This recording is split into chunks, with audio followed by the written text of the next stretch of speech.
All right, good evening. Welcome to the July 2025 meeting for the Zoning Board of Appeals for the City of Troy. We have a full board tonight. It's good to see. We have two of our members are absent, but we have two alternates here tonight, so we appreciate their presence and participation. So we'll start tonight's agenda with our roll call. So Mr. Evans, if you could call the roll whenever you're ready. Mr. Forster. Here. Mr. Green. Here. Mr. McCauley. Here. Ms. Chambers. Here. Mr. Desmond. Here. Mr. Kenkre. Here. Mr. Bossenbrook. Here. Okay, we'll move on to our reading of our statement of procedure, which is how we will handle the appeals that are before us tonight. And I'll turn to my immediate right, Mr. Desmond, who can read our statement of procedure whenever he is prepared. The Zoning Board of Appeals is a group of 7 of your neighbors appointed by the Troy City Council to decide on requests for variances and other matters that are brought before them. A variance is a relaxation in the literal provisions of the zoning ordinance. Applicants must indicate a hardship or practical difficulty with the land that would warrant the granting of the variance. The board will hear the items in the order that they appear on the approved agenda. When an item is called, the chairperson will verify that the applicant is present. Then the city administration will summarize the facts of the case. If there is less than a full board of 7 members present at a meeting, an applicant may request a postponement so his or her request can be heard by a full board. If there is no request for a postponement, the applicant will then be given the opportunity to address the board to explain the justification for the action requested. After the applicant makes their presentation and answers any questions that the board may have, the chairperson will open the public hearing. Any person wishing to speak on the request should raise their hand, and when recognized by the chairperson, come up to the podium. The speaker should identify themselves with name and address, indicate their relationship to the property in question, i.e. next door neighbor, live behind property, etc., and state whether they are in favor of or against the variance request and give reasons for their opinion. Comments must be directed through the chairperson. Comments should be kept as brief as possible and closely pertain to the matter under consideration. Only one person will be recognized by the chairperson to speak at one time, and at the conclusion of public comments, the chairperson will close the public hearing. Once the public hearing is closed, no other public comment will be taken unless in response to a specific question by a member of the board. The board will then make a motion to approve, deny, or postpone the request. In order for the request to pass, a minimum of 4 votes is needed. If the request is not granted, the applicant has the right to appeal the board's decision to Oakland County Circuit Court. All right, thank you, Mr. Desmond. We will move on to the approval of minutes from the last time we met, which was in May. Unless there's any comments or discussion about the meeting minutes that were in our agenda, we'll look for a motion to approve. I make a motion to approve the minutes. And second? Second. All right, motion to approve by Ms. Chambers, seconded by Mr. McCauley. Unless there's any further discussion, we will vote on the minutes. Mr. Evans? Mr. Bossenbrook. Yes. Mr. Green. Yes. Mr. Kenkre. Yes. Ms. Chambers. Yes. Mr. McCauley. Yes. Mr. Forster. Yes. Mr. Desmond. Yes. Minutes have been approved. Now we move on to tonight's agenda approval. We have one case before us and then a couple items on our miscellaneous business agenda. Unless there's any discussion about the agenda as printed, we will go ahead and have that approved. All right, we'll consider the agenda for tonight approved, which will bring us to item 5, which is the only application we have tonight on our agenda, which is a variance request at 1230 South Boulevard. We'll start that with Mr. Evans and City Administration, if you would like to present for us whenever you're ready. Thank you, Mr. Chair. And as indicated in the agenda, this is for property at 1230 South Boulevard. It's a variance request to allow a shed in the front yard. The zoning ordinance only allows sheds in a rear yard. The shed was constructed without a building permit. This is an aerial of the neighborhood. South Boulevard is at the top, and the subject property at 1230 is outlined in red. To the east, you have the parking lot for Sanctuary Golf Course, and to the west, you have some single-family homes. I'll continue to zoom in just to give the board a perspective of the property from that view. Now, this is the shed that is in place in the front yard. And this is the site plan provided by the applicant that gives us a more accurate idea. So South Boulevard is at the top, and approximately where there's a garden fence is the front property line. And the applicant measured the shed is approximately 80 feet south of that. It's 8 feet by 12 feet.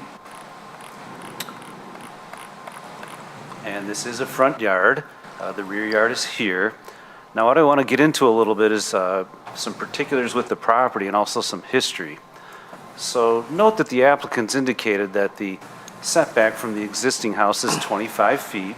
The board should be aware that if it is required to go in the rear yard, they have to be 10 feet away from the house and 6 feet away from the property lines. That's what the ordinance says. Now, this is a view of the house from the south. This fence separates the house from the property to the south. I'll show this to you again on the aerial. So the picture taker is standing right about here. And this is private property. And I bring that up because in the pre-application phase, the applicant pointed out to me that part of the reason why the house is situated the way it is this used to be a Harned Street address. Now, if we look at the current the aerial map, and Harned Street is a platted street, and it's right here. We find no evidence today or that I could find that suggests that Harned Street was physically platted to go behind the house. However, I checked some old aerials, and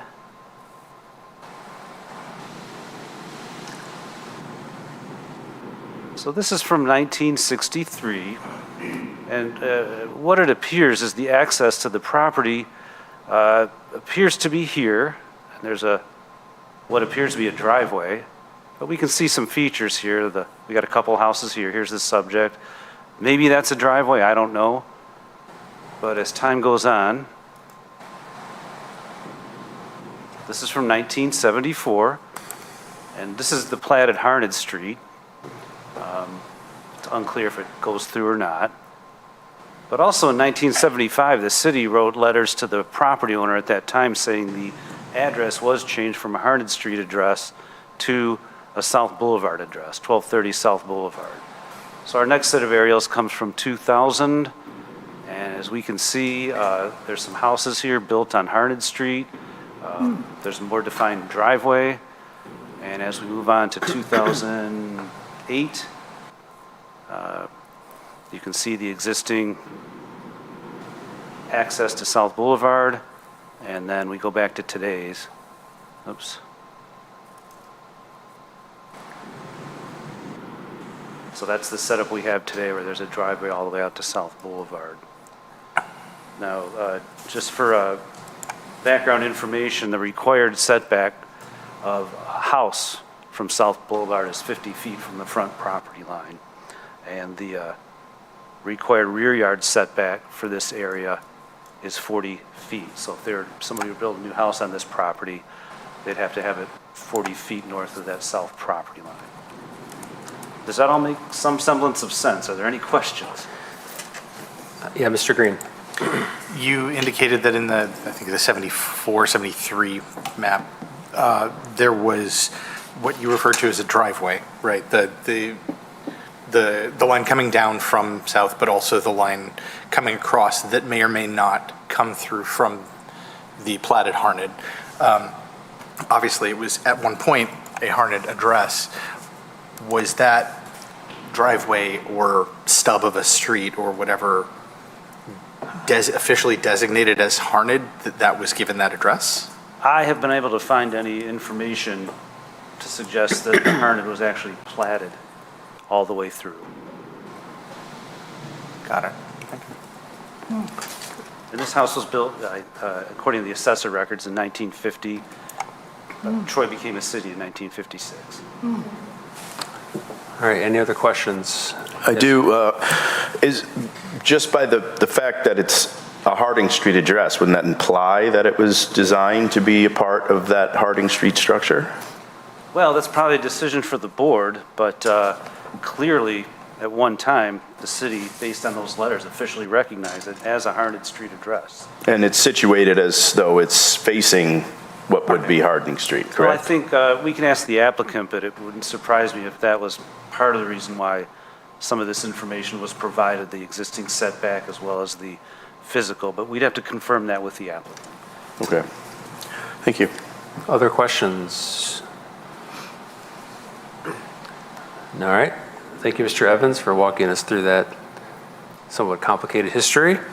At this point, with no more questions for city staff, we will invite the applicant up. If you, or the representative, if you could come to the podium, identify yourself, and make sure you speak in the microphone so we can catch your voice. Okay, I'm Doris Plantis, the applicant, living at 1230 East South Boulevard or 2231 Harned. And I have submitted, as you see, looking at this picture, if you don't think that looks like the front of the house, then I guess I don't know what to tell you. There is a lot of history. The idea that you have letters that say we're changing the address from Harned to South Boulevard identifies Harned as having been an address. When I purchased the home, I had the Harned address. The driveway that seems so, ambiguous to most people, if you go to the plat map, okay, you're looking at these white lines here, the bright white lines, but what you might be missing is that the original access to my house at 1230, as well as my neighbor's house at 1220, proceeded from, see that little white line in front of 2161, 2155? That road continues on right past my house and actually connected with that vertical line, because there was a house, if you look down at 2250, which is, again, variously, I found documents that showed the golf course having a 2231 Harned address. And the 2250, that used to be a house that belonged to the Fonz family, who owned all of that area, including the dump that later became the Sanctuary Golf Course. That house was east of me, also a Harned address. I never accessed my home from that vertical road. I accessed it from off of John R., where Harned opens, and people sitting here today can all attest that, yes, we used to come in. My garage is facing south. The front of my house is facing south. The big point here that I stress, and I have a PhD in English, so language is, I'm a specialist in language. That's not the backyard. My house faces Harned Street. That's my front yard, which is very tiny, and you cannot put a shed in there.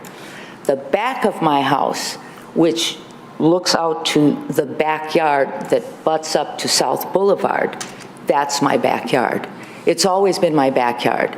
The fact that the city decided not to plat that road, and I myself, when I had a lot of trouble when I bought that house because there are lots of, it was condemned. I had a lot of interaction with the city inspector at that time because it was literally condemned. It took us 2 months to clean it out to be able to live there. But when I did finally move in, I came in off of Harned and went straight into that road. The fact that it wasn't platted, that's more of a failure of city planning or city government or whoever does those things. That road was recognized. The mailman came down that road. So it seems to me that we have two issues here. One is that my shed, where it is right now, and I should mention, I had ordered the shed. It was not constructed, as you have in your statement. It was delivered, constructed by the Amish. It happened to arrive earlier than I anticipated. It happened to arrive on the very day that my mother became very ill. And the truck was in my driveway with this shed on it, and I had to offload it. So whether it was just, providence or just common sense, I leveled it. I happened to put it exactly within all of the compliant requirements of a shed, in terms of how far from the fence, how far from the property line to the north, all of it, level, graded, beautiful. I had to set it somewhere, so as the daughter of a carpenter, I made sure that it was steady where it was. Sadly, my mother, who was going to be here tonight, passed away. So there's a lot invested in this idea of the shed, because she was prepared to come here tonight to say, that's the backyard. The shed can go in the backyard. I have a garden, you know, where it's in my backyard, it's not in the front yard. The whole orientation suggests that I deserve a variance in light of what your zoning requirements are. Because of the unusual history of the property, because of language, because somebody says it's the front yard and it's not, the house is backwards. I can't use my garage for 40 years because I can't drive into it from Harnett. I cannot make the turn to pull into my garage.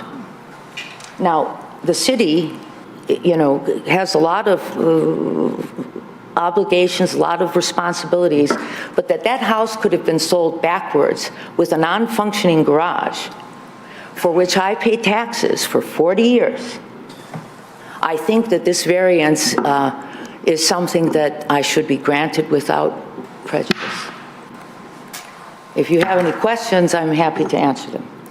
Questions from the board, Mr. Desmond? Yes. You mentioned that it was delivered, it was a prefabricated unit that was delivered on Correct. site. Is this actually affixed to the property anyway, or is it just sitting on a slab or sitting on? No, it's not sitting on a slab, but the requirements are, and I checked them all, it's 8 inches off the ground, it's a level grade, it's not in a floodplain, it's very secure, there's air underneath it can't have critters and rot and all that stuff. But Now, is it like screwed down? No, Could it it be is not. lifted up? no, it is not. So if it's not a fixture to the property, it's not actually a building on the property legally. I should mention, because I did pay a $500 fine because of extenuating circumstances with my mom, and I'm not using her as an excuse, but because the timing of the shed arrived unexpectedly, I had no time to pull a permit. I would have pulled a permit if I had time, but this is life, so. Well, if it's not a building and it's not a fixture, there wouldn't even be a permit required, correct? Because it's not, like if you go to Costco and you buy a pergola from a box and you open it and you set it down on your lawn, there's no permit that you're paying for to get that pergola set up. That's just something you bought that's getting dropped on your lawn from Costco. It's not a fixture to the property. So unless something's affixed to the land, it is not with the land. It's not a building. It's something that's just on it. So none of those permitting or any of the zoning would really apply to that. Am I incorrect? The ordinance does define building, and I'm going to show everybody just to, but it would be defined as a building. The construction code mandates how it needs to be affixed to the ground or not affixed, which is separate. But a building is any structure, permanent or temporary, not having a roof and used or built for shelter or enclosure of persons, animals, chattels, or property of any kind. Structure is anything constructed or erected, the use of which requires location on the ground or attachment to something having location on the ground. So we would consider this a building, and the building code would mandate how it's attached to the ground. Well, I do know as far as real estate, at least, that would not be considered something that would be defaulted to when a property sold, that would sell with the property. It would be looked at, like if you've got a Rubbermaid shed in the backyard and that property sells, because that property, that shed is not affixed to the property, it does not transfer with the deed, and it would not be included in the sale of the property. So I don't know exactly how this works in relation to that, but I mean that, I don't know, if it's not on there, it's not. Yeah, Mr. building. Forster. Be that as it may, and I hope we can solve that problem. First, Ms. Plattis, I want to say we're sorry for the death of your mother. Thank you. Second, when year did you buy the house? 1985. 1985. And did you say your mail was delivered to the Harnett address? Correct. And is it your understanding from those letters that the reason the city asked that you have the south address is that the fire department couldn't find your house on Harnett? No, that wasn't me. Actually, the gentleman who had that house east of me had a fire hydrant put right in front of his house. And I said, who's this guy that he gets to put a fire hydrant right in front of his house? And he did. He was very well connected with the city. And now he has since passed and the house was torn down, but there's a fire hydrant there. So also, I'm looking at the pictures that were provided. Does your neighbor have a shed in their second front yard? No, they don't. Okay. It looks like there was a structure there. Maybe it's a garage? Oh, it could have been a car. We don't have a structure. Hold on. We can do that during public comment if we're going to get, that's not your problem. Just when we have people speak, we want to have them in the microphone. So anyway, sorry. So if you were not able to put this shed where it's at, where else could you put it on your property that wouldn't be a front yard? Well, the way you're defining, I mean, my front yard, I cannot put. We're telling you that you have two front yards. The city of Troy is telling you you have two front yards, right? No, they're telling me that what I consider the north section of my property, which is 300 feet of grass, is my front yard. But there's not enough room in your old front yard to place it there. No, because when the gentleman who bought that property erected that fence, there was no gate at the end of Harnett Street until that man bought the property. And then he put one of these giant swing gates at the end of his road because he used to drive in, but he had access to that gate, so he could open it. He came in through Harnett, and then sometime later, he did use the north entrance from off of South Boulevard that cut through the woods. So when he built the gate, was that when you quit coming in on Harnett? Oh, yeah. Yeah, because it was private property now. In fact, it was the Troy Fire Department that burned down his house for an exercise, and they had the fire hydrant right there. Hold on, I have a couple quick questions. So you bought the house in '85. Do you recall how long, like, the mail was delivered to your house at the Harnett address? How many years? It was probably a couple of years, but that was another very extenuating circumstance because we moved in 2 weeks after my husband left me and my 2 children, small children, and I was involved with the city and with the owner and with all kinds of things. So I can't give you a precise timeline, just that, and I could go back and, I suppose, go through boxes and boxes of old letters and find a letter that has the Harnett address. I don't think that that's really in contention. I think there's plenty of... Yeah, I'm just asking from your own recollection. Yeah, probably a couple of years. On one of the pictures, it looks like there's now a fence, chain link fence, That's facing correct. your old front yard. Yes. When was that put up, or what's the story behind that? Well, that was the gentleman who bought the property. His name was Hubert Mead. 2530? Right, he bought it, no, 2250. 2250. Yeah, okay. Hubert Mead bought it from the Fonz family. And he put in that gate at the end, and he put up a chain link fence, because that was all open.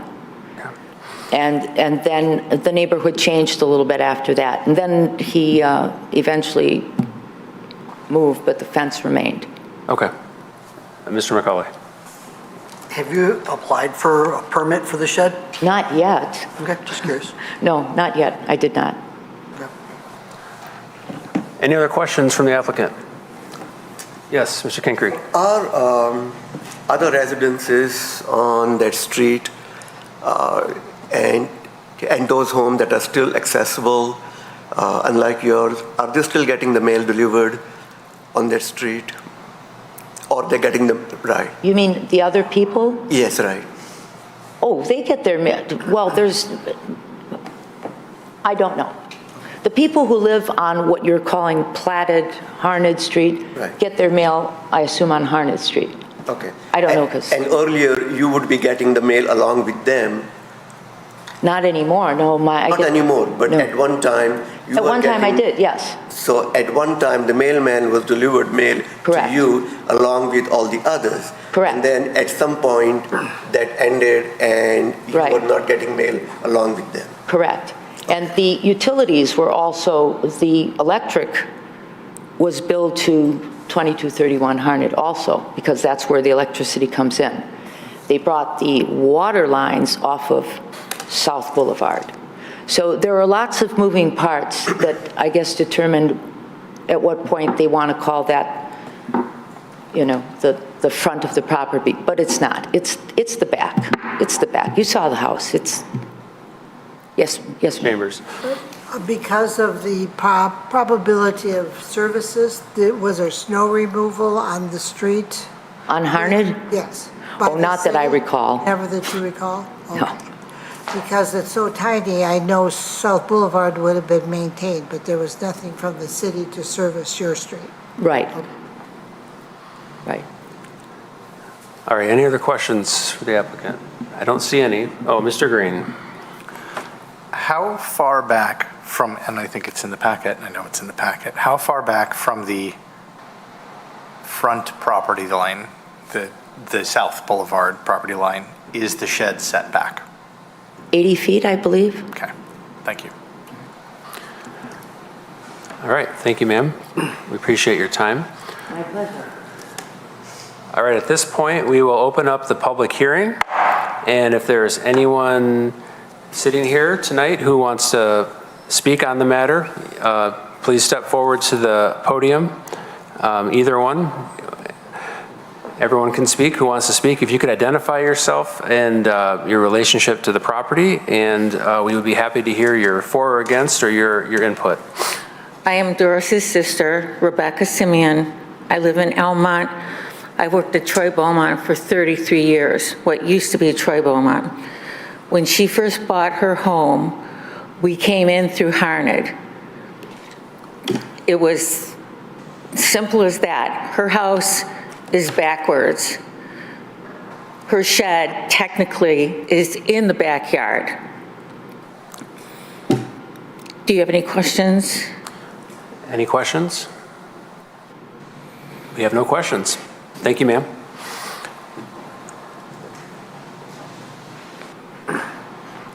Good evening. My name is Caitlin Vikevichus, and I'm Dr. Plantis' direct neighbor. I'm at 1220 East South Boulevard. And I would like to confirm exactly what Doris has been saying. That large stretch of property is indeed the back of the property. Our homes are almost identical, or they were when they were first created. And if you walk in off of the South Boulevard side, you're walking directly into our basement. This is like where the mudroom area would be. It is the back of the house. You can absolutely tell it's the back of the house. We have the hose bib placed there. All of the areas, or all of the landscaping that was done prior to us moving into the home, you can tell that that would have been the back of the home. If you walk in on what would be the Harned side of the street, or side of the home, you can tell that you're walking into the front of a home. You're walking into the living room. It's how you would imagine any normal home would be. I would like to say that Doris is really a gem in our community. The property that is in front of our homes, which is where that 2250 was, Doris maintains that property. She mows that yard or property. She mows it weekly, making sure that it is clean and tidy for other residents in the neighborhood to take walks on, to take their kids, to look at deer, other wildlife. She makes sure that it's clean and safe for everyone. I just wanted to point that out there because it's not fair that she's taken this on when I believe that it's part of the city's property. I know that when I had called the city about having some trees taken care of that were right on the property line, they had said, oh yes, that is our property, we will go ahead and take care of them. But it's really funny that they can't keep their side of the property mowed as well. So Doris takes care of that for us. She is wonderful in the community. She makes sure that she looks out for everybody, that everything looks safe. I want to say about her shed that she placed in the back of her property, it is clean, it is neat, it is tidy, it is not any sort of eyesore. It is a lovely, clean wooden shed with a nice blue roof, and it is pretty close to her garden. I would consider this a garden shed. The woman just wants to keep her gardening tools in there, so she doesn't have to walk the 300 feet back to where her garage is. I find it a little absurd that we have to have permission to put a small shed on a property that we own and pay taxes on just to keep some gardening equipment in it. There's no sewer attached to it, no sewage, no water, no electricity. It is a small shed that is gardening shed. So that's basically all I have for you guys. I am very frustrated for Doris. Like I said, she has kept that other area that is the city property tight, neat and tidy. Even when her mom was passing, when she was in hospice, she made sure that it was maintained beautifully. She always has her trash cans out at the appropriate time and takes them in at the appropriate time. Her lawn looks lovely. There's nothing that I could complain about having her be my neighbor. She is absolutely a delight, and I know that many other people in our small community would say the same thing. Thank you. Thank you. Thank you for your time. I don't see any questions, so thank you. Yes, ma'am, if you want to step forward and identify yourself and speak. Well, I just had a comment. Could you come closer to the microphone, please? Yes, my name is Karen Bayer. I'm a Troy resident, and my daughter, Caitlin, lives next door to Doris. And my comment was, I know you've got a lot of information about the front and the back, but one thing my daughter neglected to mention was that when you come in, if you walk into her house from Harned and you look, there's a garage. You cannot, like, that garage is useless. The garage is facing what would have been the front. So she parks in the back, but if they had company or there's no way, you can't use Harned. So actually, it was somehow the city failed in this process. And that's all I'm just trying to say, that truly, unfortunately, we really don't have pictures of both houses, but you can see that these two houses were facing the other way. So that's the only comment I have. And plus the shed, I think it's a neat and tidy shed. I live in Troy. If it was next to me, I wouldn't care. And that's all. Thank you. Yes, ma'am. I apologize. One last quick thing. If you type my home address into Google Maps, Waze, any sort of GPS, it says that you need to park on Harned, that the access to my home is on Harned. It does not say to take South Boulevard. I have had many delivery people, I've had guests come to my home to try to put it in GPS because they, you know, that's what you do. You put something in GPS to find where it is. And they all end up on Harned Street, to which at this time there is no access to our homes. I'm not sure if the same goes for Doris, but I would assume so. It says to park on Harned Street, and that is where the access to our home is. Thank you. Thank you. All right, any other public comments? Sir. I finally get a turn. I'm Mark Baker. I'm glad you got that plot up there because I'm 2173. I'm the last house on Harned. I'm what everyone calls the keeper of the gate. The gate is right there. It was there when I moved in. Doris may have been here 40 years. I've been here the next longest, 26 years. So when I came in, Harned was a gravel street. It was narrow, it was full of trees. My house was the last one there, and there was a gate. And I often wondered what's past the gate. This Doris and my neighbor, Andrew, and his wife. And it always looked weird to me because their houses are set way in the back. They have no lot in the back, and yet one of the houses, the garage door faces where Harned used to be, at that gate. So that used to be the front of the house, not South Boulevard. So I understand the rules for, building rules and stuff. And she just wants a little shed there, and it's a nice little shed. And to reiterate other things they mentioned, you can't argue with Google. People have come to that gate and they ask me, how do I get to their house? And I say, you got to go back all the way around and come in the new driveway because they used to be the front of the house. And Mr. Mead bought it and fenced it off. They just put a fence up there. I can understand why he bought the property and he didn't want them using it as their driveway. Well, thanks a lot. I'm sure that Doris didn't appreciate that one bit. So I know there was hostility even when I moved in. So I see all this going on, and I can just contest that, we're the worker bees. We pay our taxes. I pay $6,000 a year just because it's the largest lot in the block, and it's the biggest house. And I'm not happy about that, but I can't do anything about it. So we kind of take care of our own here and watch out for each other.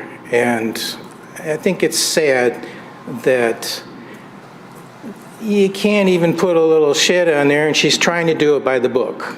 I do everything I can by the book, and since I don't want any fines, and I hear she got a fine, and that makes me sick. It makes me sick. As, paying taxes, she gets fined. And just on the side, what my biggest peeve is, millions of dollars in the 26 years I've lived in Troy have gone to the 16-mile corridor.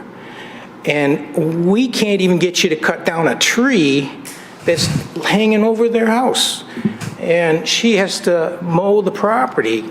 And the fire hydrant is there, and at one point, before they cut down one limb when they should have took down the whole tree, a fire truck couldn't even get under the tree to get to that fire hydrant if Doris's house caught fire. It's sad. It's really sad. So anyway, those are the things that identify that was a road there. When I moved into Troy, I came to the city offices and I bought their latest plot map, or whatever you call street map with the name of the streets, and so I would understand where everything is in Troy. And guess what? Up here in the northeast corner where we live and we take care of each other, there is still a road showing it to the back of those houses coming from there, just like your picture. And I don't understand why you want to fight over a little shed. It doesn't make sense. And it doesn't, just like it doesn't make sense that all our tax dollars are going to the 16-mile corridor. Personally, I don't use a 16-mile corridor at all. I think I refer to it as what a pig farmer would say. He said, it's prettier than a mess of hogs at slop time. I don't have anything to do with it. It's just the jungle over there. And we're in a little pocket back here, right next to the hospital and the golf course. I worked for the golf course. We love it there. And I just don't understand. That's all I got to say. Thank you, Please consider that we worker bees just want a little privacy. We don't want to pay for everybody else's stuff. I think we have one question from Mr. Yes, yeah. Less a question, but a comment in support of what he just said. I have just looked up on Google, if you type in the address 1230 East South Boulevard, and it very much indeed does directly send you down Harned and then tells you to stop at the end of the street and walk. That is a current GPS mapping of this property that's got an address on South. Google says no, it's not on South. So Yes, thank you. As a keeper of the gate, I see it all the time.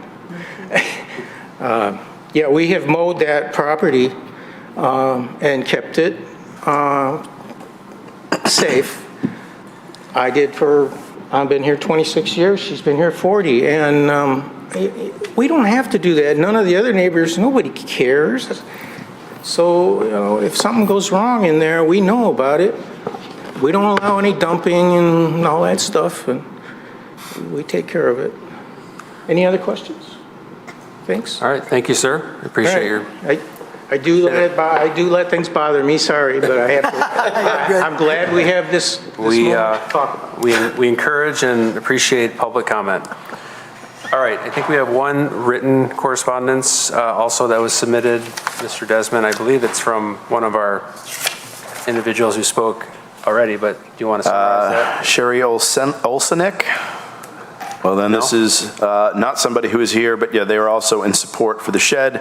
They indicate that it's high quality, aesthetically pleasing, setback from the residents, and yeah, sincere support, and they want you to refund the fee that's been paid too. All right, I think that's it for public comment, so we will close the public hearing.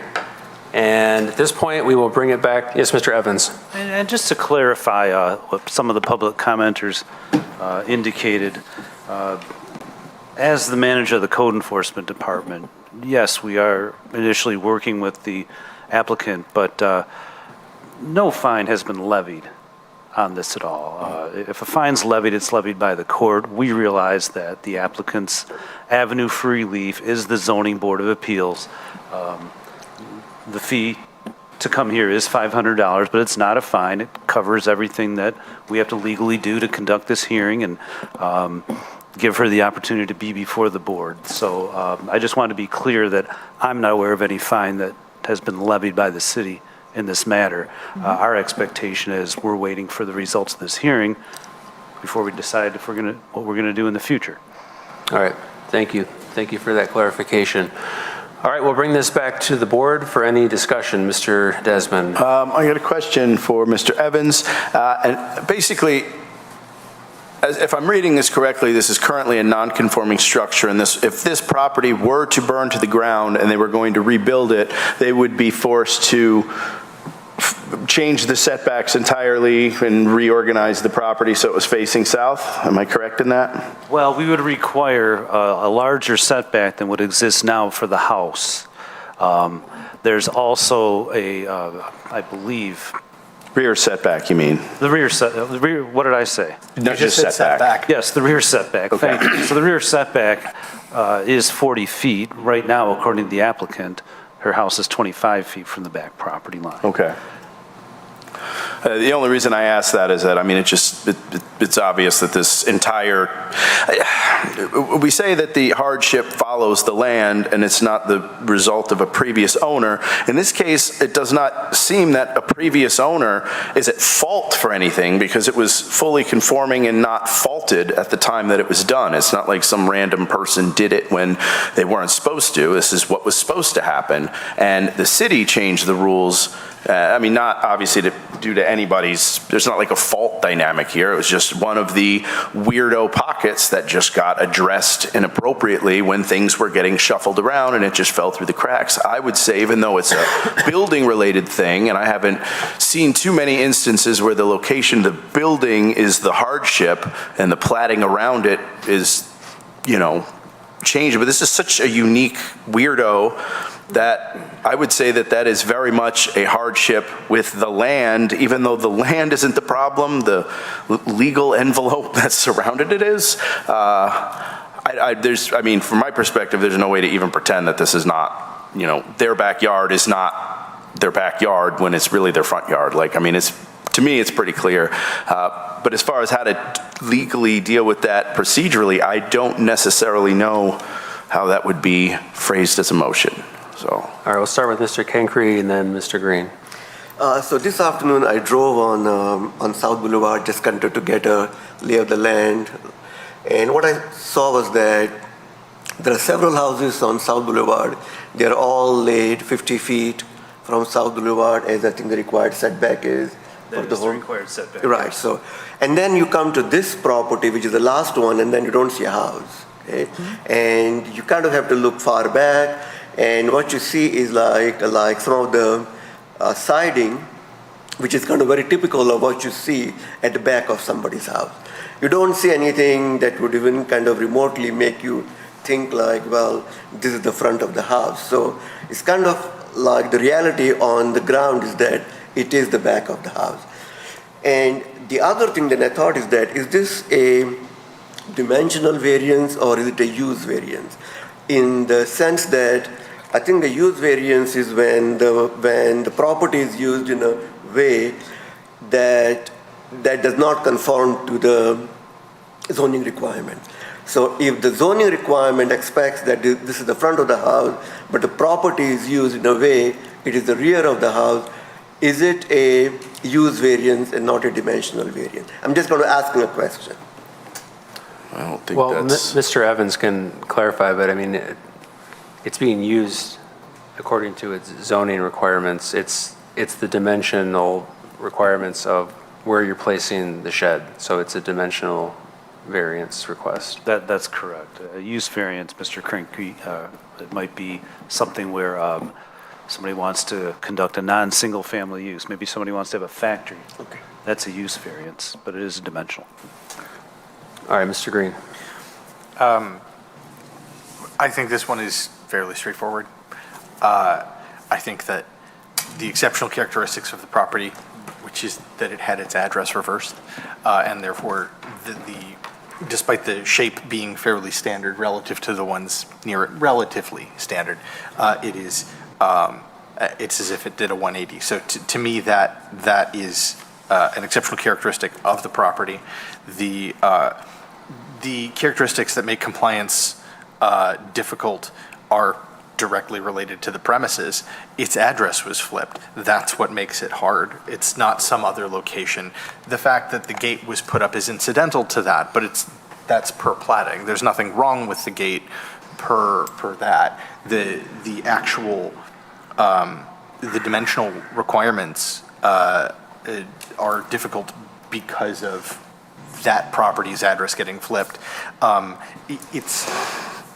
It's not inherently of a personal nature. Anybody who has a property of that size would normally be able to put an outbuilding of whatever size, an additional building or auxiliary facility like on the structure. They'd be able to build a garage. They'd be able to whatever was permitted. Had the house been the other direction or the address been not changed in 74. The difficulty was not created by the current or previous owner. It was created by readdressing by the city, which has not even fully been recognized per that map by the other residence map by the city itself, nor by Google Maps, nor by the Post, at least for some period of time. I confirm. I also searched it. It took me through the back way. If you put in the Harned address, it actually still takes you also to her residence. So it still knows where that is, and it is clearly not harmful to anybody, because as Mr. Kenkry noted, it's not visible from the street. It acts as a backyard. It's really straightforward to me that this is precisely what this board is for. This is a reason that this should be permitted. This is fine. Is this a motion? Because if it is, I second it. Oh. No. I would love to. I wanted to run through that to make sure that everybody was cool with that. So let me put that forward. As I'm happy to. So I move that the variance request for 1230 East South Boulevard be granted to the applicant for, what is the official request? Second. No, not the address, sorry. Okay. I need the request for, I'm gonna pause while I find it. I should have had it in front of me. What is the actual request for? Request to allow a shed in the front yard, despite the ordinance only allowing sheds in the rear yard.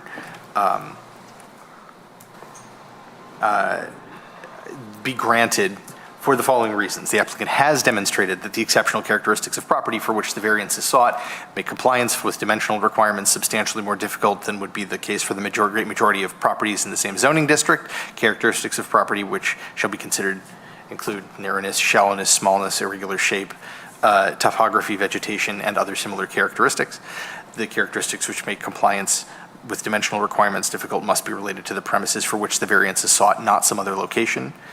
The characteristics which make compliance with the dimensional requirements shall not be of a personal nature. The characteristics which make compliance with dimensional requirements difficult must not have been created by the current or previous owner, and the proposed variance will not be harmful or alter the essential character of the area in which the property is located, will not impair an adequate supply of light and air or the adjacent property, or unreasonably increase the congestion in public streets, or increase the danger of fire, or endanger the public safety, or unreasonably diminish or impair established property value within the surrounding area, or in any other respect impair the public health, safety, comfort, morals, or welfare of the inhabitants of the city. If I may, before his motion is seconded, and I will go over this more in my presentation, instead of indicating that the factors are met, I think what would be, you went into great detail prior to that on how each of the factors were met.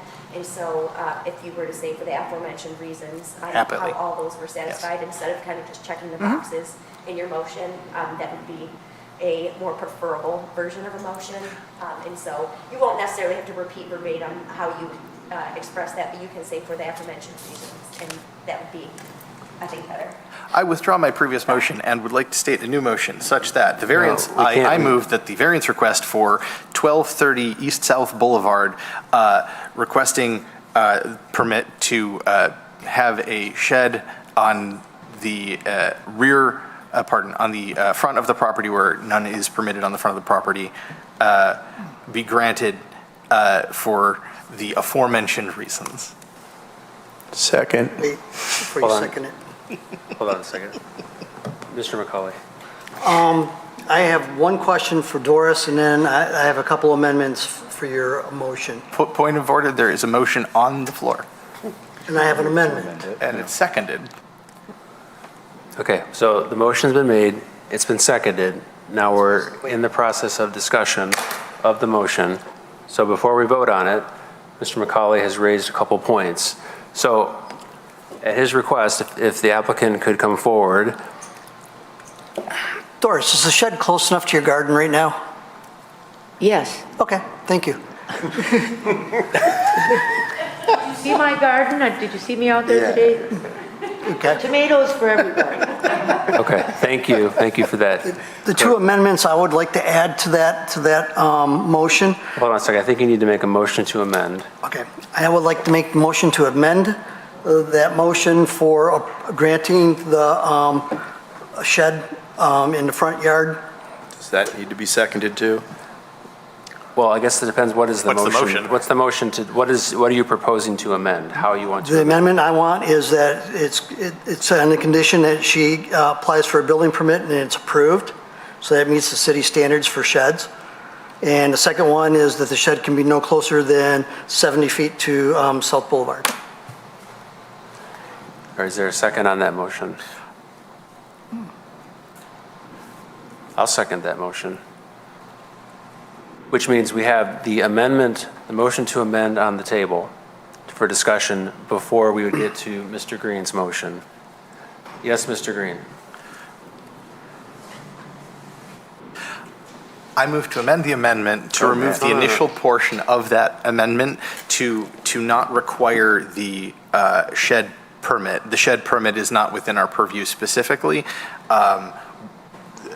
That code enforcement would not fall directly to us, but I move that we retain the 70-foot requirement, but remove the permit requirement. We're not amending, we're not moving to amend an amendment. The proper procedure would be to either approve or reject the motion to amend if you don't support part of the motion to amend. Withdrawn? Okay. Okay, so there's discussion. Mr. Green is supportive of part of the amendment, not supportive of the portion regarding the permitting process. And who seconded this? I seconded the motion to amend. And I guess I would have a question for Mr. Evans or city staff about the permitting process at this point. Is it, if we grant the variance, does it then go through the permitting process? Correct. The next step would be to formally apply for a permit, and this, if it's granted, this information would assist the building officials in determining compliance with the zoning. So I guess my question, this is just open for discussion among the board, is isn't our motion to grant the variance already contingent on the permitting process? Meaning the variance, the shed can't stay if it doesn't get a permit. That's correct. And in order to get a permit, they need a variance from you, but the building code would require a permit. And I just want to correct something I said earlier. There is an application in for the building department for this shed. Okay. But he was unable to approve it for the reasons we're here for tonight. Okay. So I guess my question, and maybe this is Mr. McCauley, is that portion of the motion to amend regarding the building permit, is that still necessary? If it has, in other words, for the shed to stay, the permit process has to go forward anyway. And even if we grant the variance, it has to get through that hurdle. So this variance isn't really conditional upon the permit, it's redundant. The next step. I just asked that question. That's why I supported the motion, so we could discuss it. But do you think that that's just adding redundancy to the? It is. I didn't realize that. I wanted to make sure that there was a permit in place. And our avenue was that we're approving this with the permit. I don't want an applicant to walk out here, feel they don't have to get a permit, then it becomes another issue. So that way there's clarity on the steps that need to be taken moving forward. She's already got a permit on file, which was not approved because of the whole orientation of the yard and fiasco. So from my standpoint, I didn't realize that. The applicant didn't mention that, so I didn't know that. So from that standpoint, I mean, it is redundant. It's because it can't get approved because of this. This gets solved, then they can get approved. So the only thing that I was then looking for was the distance from South Boulevard. So that way it was at a safe distance away from South Boulevard, but yet close enough to her garden that she was able to access it and use it appropriately. Okay. Mr. Evans. So reading into Mr. McCauley's comments, when you say 70 feet from South Boulevard, right now it appears that it's set back 80 feet from the front property line. What you want that reduced to 70 with your amendment, right? I'm guessing it's not exactly 80 feet. So the 70 foot gives a little leeway in case you're 78 feet instead of 80 away from South Boulevard. So it gives you a little wiggle room in there for distance away. Because if they come out and they inspect it and they say you're 79 feet away, you got to move it 1 foot, I don't want you to have to move it. Okay. I wasn't. Hold on. We're discussing, ma'am. If that makes sense. Well, it does make sense, but I don't believe the building inspectors will have a need to measure. If they've shown 80 feet, the applicant has on the site plan here. I'm confident that's very close. We don't normally require people to get surveys for sheds for construction permits, nor does the building department go out and do a survey. It's our opinion that this site plan that she's provided here could probably suffice for a site plan for the building department. And I'm just not convinced that as a part of normal procedure, the potential to determine a few feet leeway is high. With that being stated, I would like to withdraw my motion to amend. So that way, because I'm hearing that we're flexible with the city for the distance away, that the permit's in place. Just want to make sure you're taken care of. So I think since your motion has been seconded, it would go to a vote. And then Knowing that right. you no longer wish to, you Right. would just obviously. So we want to vote no and deny it. Okay, so we're going to take a vote on the motion to amend in light of the discussion we just had. So yes would be to grant the amendment, no would be to deny it, and then return to Mr. Green's original motion. So, Mr. Evans? Mr. McCauley? No. Mr. Forster? No. Mr. Desmond? No. Mr. Bossenbrook? No. Mr. Green? No. Mr. Kenkre? No. Ms. Chambers? No. All right, the motion to amend has been denied. So now we're back to the motion, the main motion pending. Yes, Mr. Green? Question for the city about if this is granted. If we're granting this, there's no distance specified in this. It's only allowing this structure to exist in the front yard. So would, should this house be torn down, should the primary structure that currently exists be removed and a new structure be built that is compliant with code, what would this then permit the auxiliary structure to still exist in the front yard within in less than the minimum setback from a new structure? Okay, so if the variance is granted, even though the language that was published says it's for a front yard, the information that the board relied on is that it's going to be located as shown in this site plan. So any deviation to that would come into question by the city, whether it's now or in the future. So if that house were torn down and rebuilt in a compliant location, they would have the right to have the shed, based on this variance, stay in that location.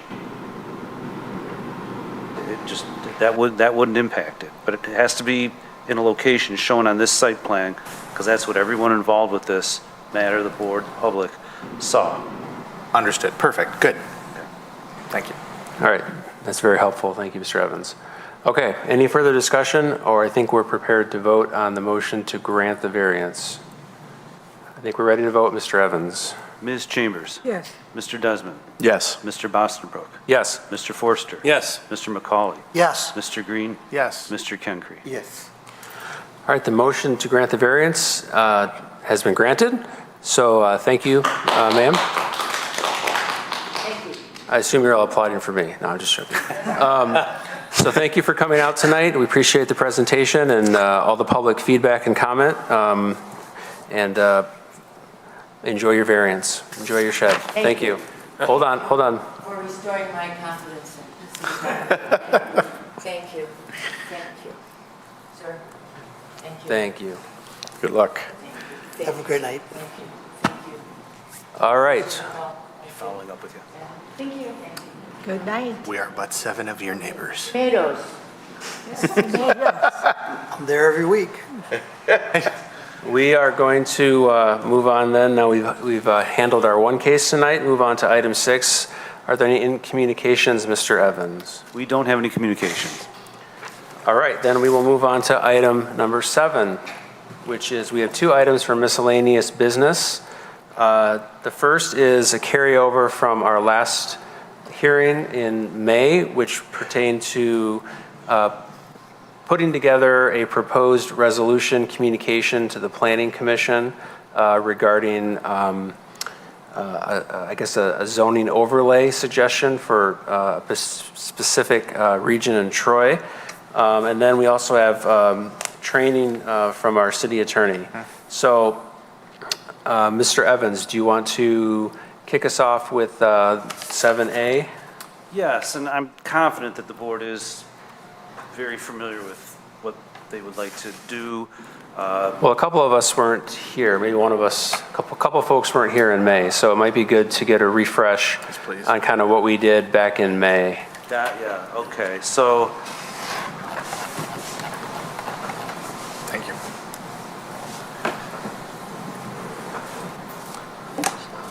I'm going to just call up the aerial map here. Show everybody.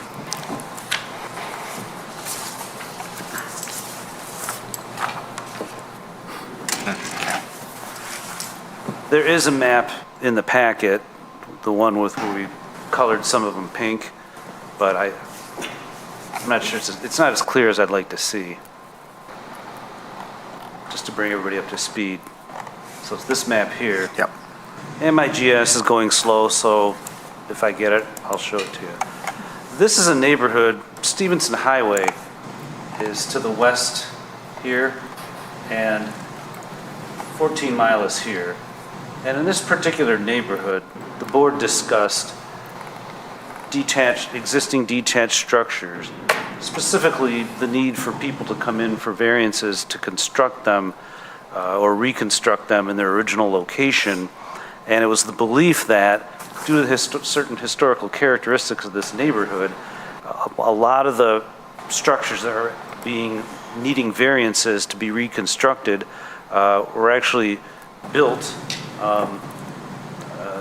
when perhaps either the ordinance said something different. The board believed that there might be characteristics in this neighborhood that might warrant some sort of ordinance amendment that might more easily allow, without variances, the reconstruction of detached garages of the same size and no bigger in the same location, which information suggests that the ones that are there now, a lot of them are 3 feet away from the property lines when the ordinance now requires them to be 6 feet away.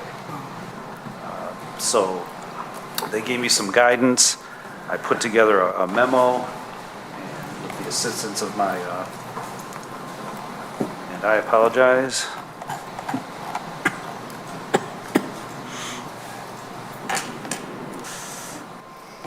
Looks like I'm having some technical difficulties here. Yeah, my computer froze. This page 33, though, It's 42 on this. Okay, it's coming back now. Well, good. Okay, good. Maybe. Yeah, let me get the other one here.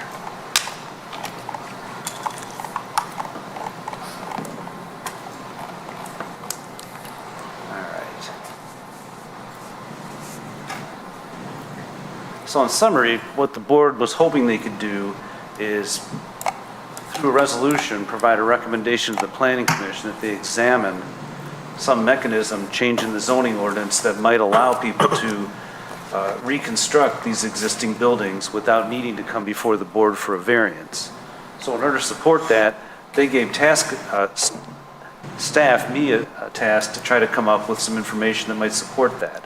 So I provided a memo with some history of the known variances that have been given for some of these, a summary of the GIS information that we provided in regards to lot area and lot width in the neighborhood, and also just a cursory review of aerials in the neighborhood. And in summary, well, before I go any further, are there any questions from people who didn't hear this before? Okay, good. this is clear. Yeah, okay. So in summary, what we found is that in this neighborhood, which is the area shown in the map here, it's 5 subdivisions.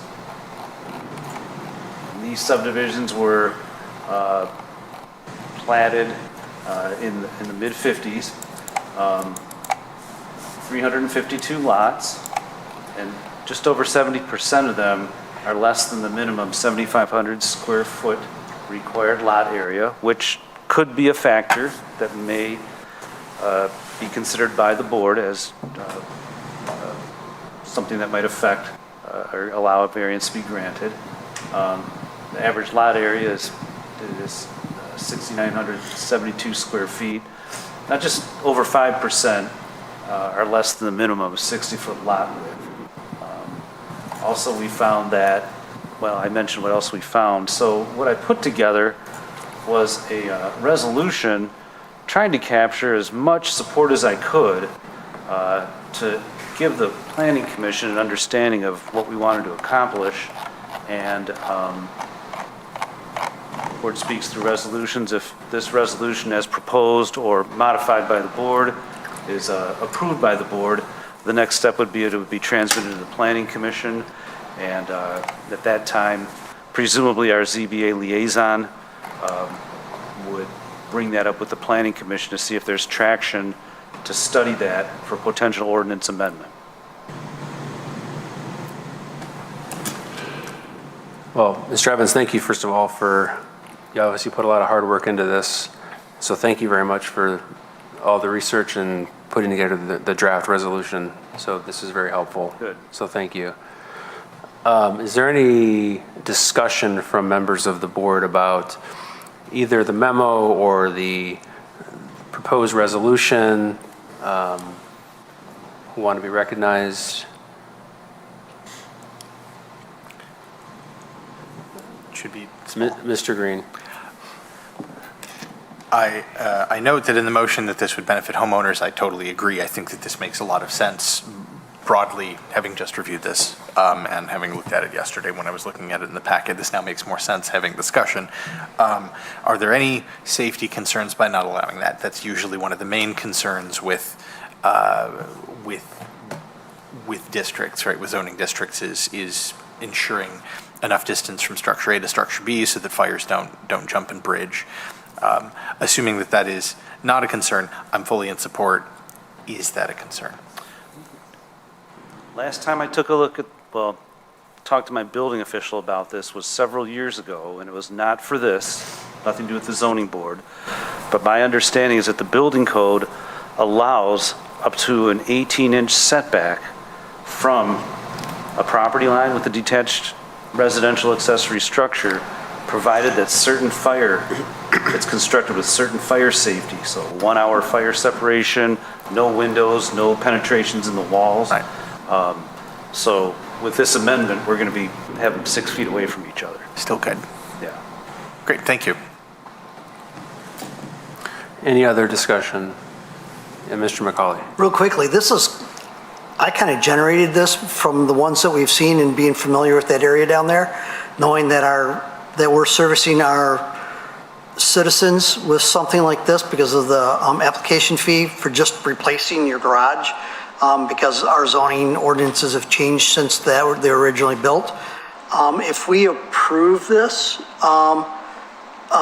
resolution and send this resolution to the Planning Commission, I would request to our board that I represent us at that meeting, so that way if they have questions that we're able to address them and represent our board in that reflects. So I just wanted to throw that out there. Since I started this, I want to finish it. Okay, I mean, you could also show up at public comment. Is there public comment Yep. To speak on any, I mean, I have no objection to you Okay.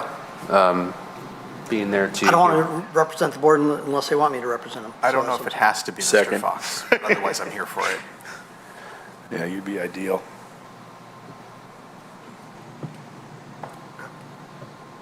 Let the record show. Well, I mean, I think if we want to have a motion that Mr. McCauley, we support his, or we want to make a motion maybe in two parts to approve the resolution, and Mr. McCauley, can speak on behalf of the board if he so chooses at whatever time, the Planning Commission takes up the matter. We could do it that way. I think that would work. Now, Mr. Fox is the liaison as well. Right. And he's not here tonight, but nonetheless, that might be very productive to have both Mr. Fox there, but also Mr. Cawley there to comment or be present for any questions that the board may have, the Planning Commission may have. So I'll make a motion, like I just said, to approve the resolution as printed in our agenda for forwarding to the Planning Commission. Second. Let me finish. Sorry. And that Mr. McCauley, with the full support of the board, can appear at that, whatever hearing they take it up, to speak on behalf of the board and offer our perspective alongside Mr. Fox, who is our liaison. Second. Seconded by Mr. Green. Is there any other discussion for members of the board? Okay, I think we're ready to vote on the motion. Mr. Evans? Mr. Fox, I'm sorry. Mr. Forster? Yes. Mr. Kenkre? Yes. Mr. Green? Yes. Mr. McCauley? Yes. Mr. Bossenbrook? Yes. Ms. Chambers? Yes. Mr. Desmond? Yes. All right, motion's been granted. Once again, thank you to city staff for helping us out with this project, and we will see where it goes.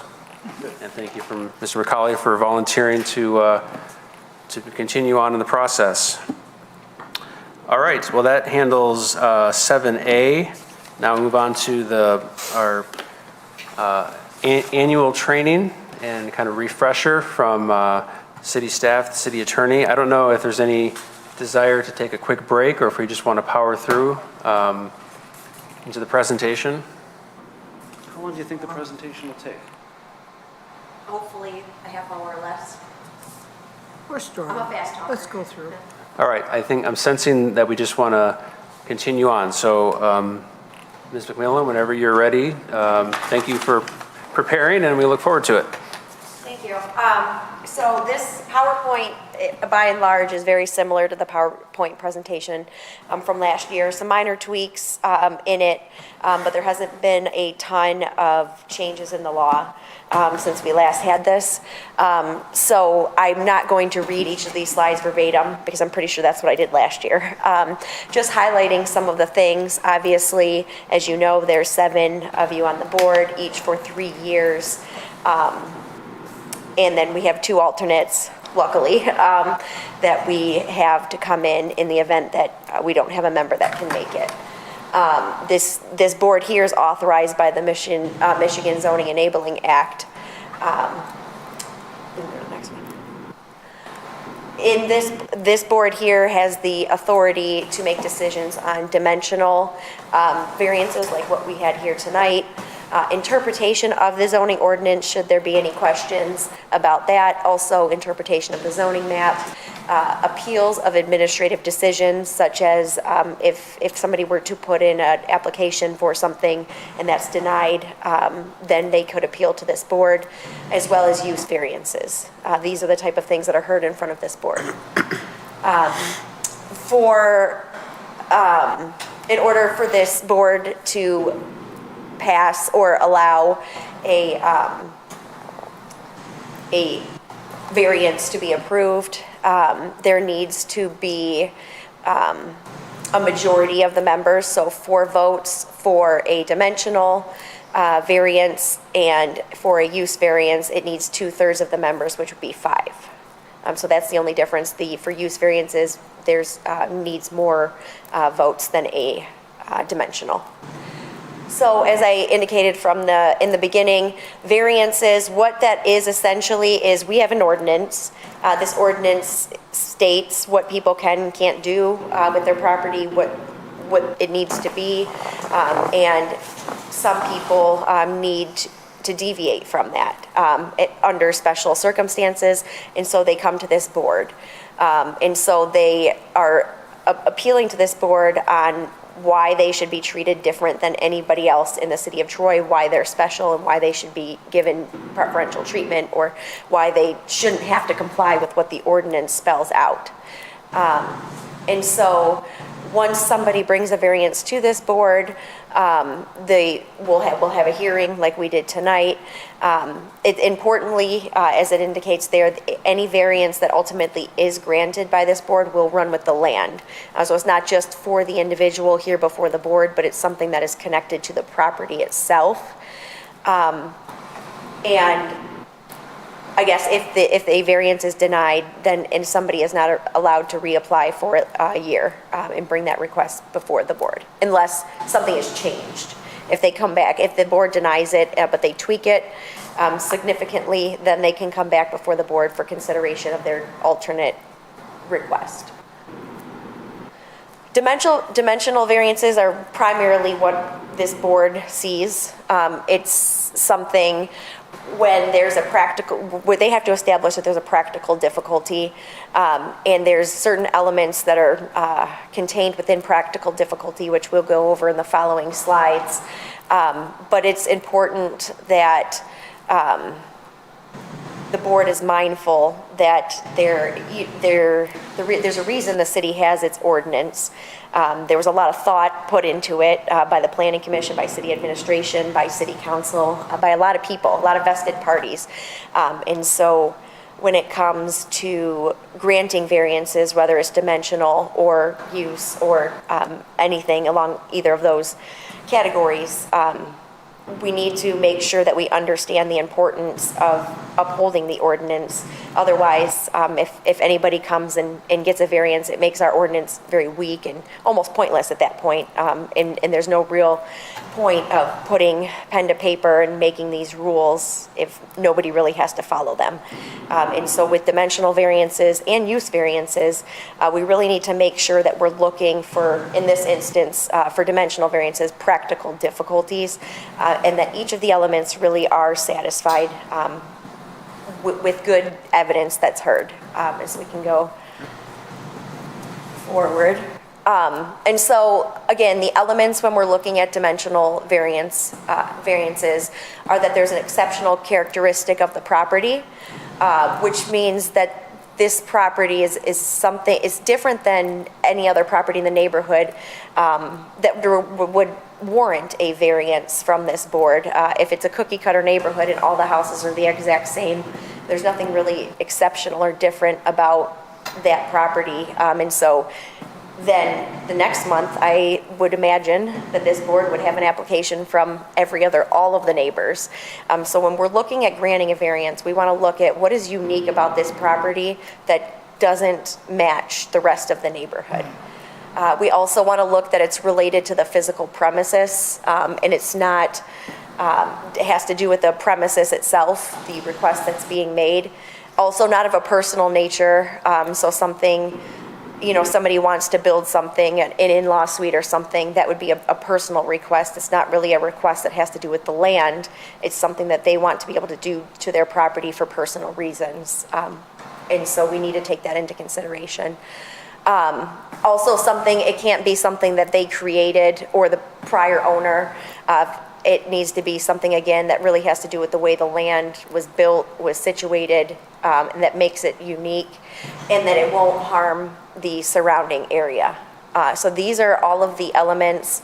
And in a later slide, we will address it a little bit more, but it's important that this board, in doing its deliberation and making its motion, goes over not just that the elements are satisfied, but what supports that. So drawing from the evidence, which could be testimony from neighbors or from the applicant themselves, what evidence do you have to satisfy each of these? Because in order to grant a dimensional variance, it's not enough for an applicant to prove 1 or 2 or 3 or 4 of these elements. They actually need to satisfy all 5 of these elements. So you need to make sure that you're hearing evidence from the applicant, neighbors, from the presentation, from city administration, from the application packet itself, that is able to satisfy each of these elements. So again, each of these next slides kind of breaks down each of the elements, which I feel like I kind of did as I was going through them. So I'm not going to rehash that, but the board here did get the packet. And so if you wanted to read more in depth about what we're looking for in each element outside of kind of how I just summarized it, there are some bullet points that flesh it out a little bit further. And if I could comment, yes. If I could just comment, from an administrative standpoint, I have as you know, I have pre-application meetings with them, and as a matter of fact, with 2 applicants that are coming, I've actually shared this presentation with them so they understand in detail what they're going to have, the standard they need to meet. So it helps the board gain credibility, but also me gain credibility when we're all in lockstep and doing the things that the ordinance requires when we make our, when we deliberate and make our variance decisions. So the more we can stay on that, I think the better it'll be for, I know it'll be better for me. And sticking to this specific slide, not of a personal nature, I think sometimes this is the hardest one because we're human beings and we have we have a heart and we care for people who are coming in here. They're our neighbors. They share this city with us. And so a lot of times I think they can come in with compelling personal reasons why they may want to have a variance. And honestly, I respect the job that this board has to do. Taking that personal element out of it sometimes can be very difficult to do, and taking that feeling out of it, it's a very difficult task to do. And so it's something, though, again, that needs to be done. If the city's going to have an ordinance, that ordinance needs to be it needs to be strong, it needs to be reliable, and in order to do that, we really need to make sure that we separate the personal reason as hard as it can be. I think honestly this is probably the hardest element sometimes to really come across, because you want to be helpful, people can make very good cases for why, pull on our heartstrings, I think, for why that they should get this variance. And unfortunately, because this runs with the land, one day they're going to sell this house and move on. And that, however, that variance will be there forever. And so if you kind of try to think about it and remove them from the picture, but think about the property itself, sometimes that can make it a little easier. But again, I know it's difficult to do, and we obviously like to be helpful and kind and considerate, but under the law, as it is, it's just something you got to try to separate when you're making your deliberations. Again, the self-created hardship element, it goes into a little bit more detail if you're interested in reading it a little bit further. Not harmful to the character of the area as well is an element, and there's additional points up there to consider. So when this board is deliberating, it gets information first from Paul. He gives his presentation about the area, the surrounding area. It then gets information from the applicant, and then gets information from public comment, and then as well as sometimes email submissions. So all of this is things that the board can consider when deliberating. This is all evidence that's in front of the board that the board is allowed to consider. So when this board is making its deliberations and finding out whether or not each of those elements are met or not met, it's important that we're backing that up with things that we've heard or seen that can be supported, and not just speculation or guesses. It needs to be actual, something that has been proven to this board.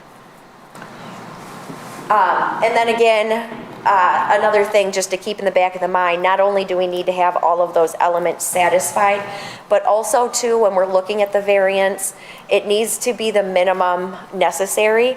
So when we're looking at a variance and someone's asking for something, is there a way that they can do this without needing a variance, first of all?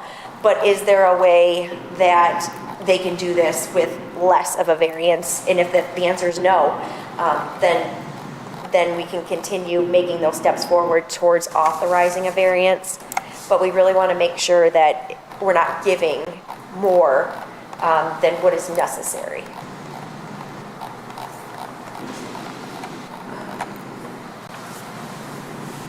Oh, and when this board does authorize, kind of like what happened earlier today, if the board makes the motion for a variance to be granted, but then wants to put conditions in place, although not apples to apples, but if the board wanted to have them follow up with, another, or do something, that wanted to attach some conditions to the grant of the variance, the board could do that. They just need to be related to the property, they need to be reasonable, and they have to do with, again, the land and not necessarily that specific person. But that could be, as under different circumstances, it could be something that the board could do if it warranted it. And then this, so when I was preparing this PowerPoint, in order to spruce it up and not regurgitate the same thing that I did last year, I went on to the legal database website that we have, and I typed in ZBA and looked at all the cases that have come from the courts in the past year since I last did this. The biggest thing that I saw that was in front of courts that is something that I cannot overstate enough is in a motion, specifically, you need to attach a reason to the element. So in the one case that I was looking at, the board had actually just a checklist with the elements, and they just put check, check, check, check, check, and said these elements are met. That was their motion. It was done. And that got reversed by the courts. And so when we're making motions going forward, we really want to make sure that when we're going through each element, we're connecting facts to that element, whether we're granting or denying. And again, when you're denying a variance, you don't have to go through each of the elements. Really, all you need to do is find that one element is not satisfied. And so in a motion to deny, for instance, which I have several listed, let's say that they didn't have exceptional characteristics of the property.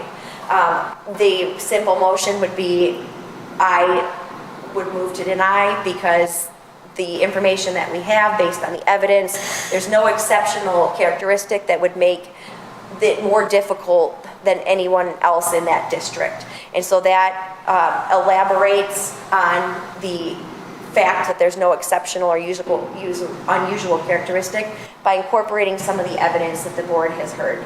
And so I just kind of went through each of the elements, and if this board were making a motion to deny, kind of trying to add some hypothetical maybe facts to each of it to kind of include the facts in. So especially this one as well, the hardest one, whether there's a personal one.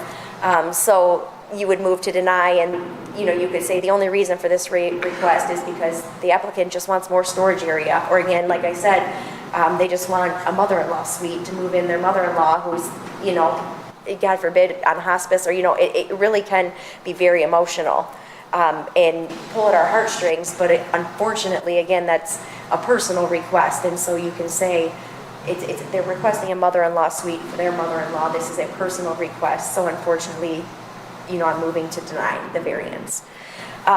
So again, I've given you guys a little bit of sample language, trying to attach maybe some hypothetical facts with that, or I just kind of left it blank, and you guys could fill that in with facts as the record supports it.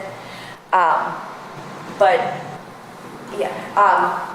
that's just, I think, the biggest thing between last year and this year in the training is I want to really emphasize motions either for approval or for denial, making sure that we're making a very clear record. So that way, when it needs to, if and when it needs to go up in front of a higher court from here, we're able to have a good, clean record for the court to consider.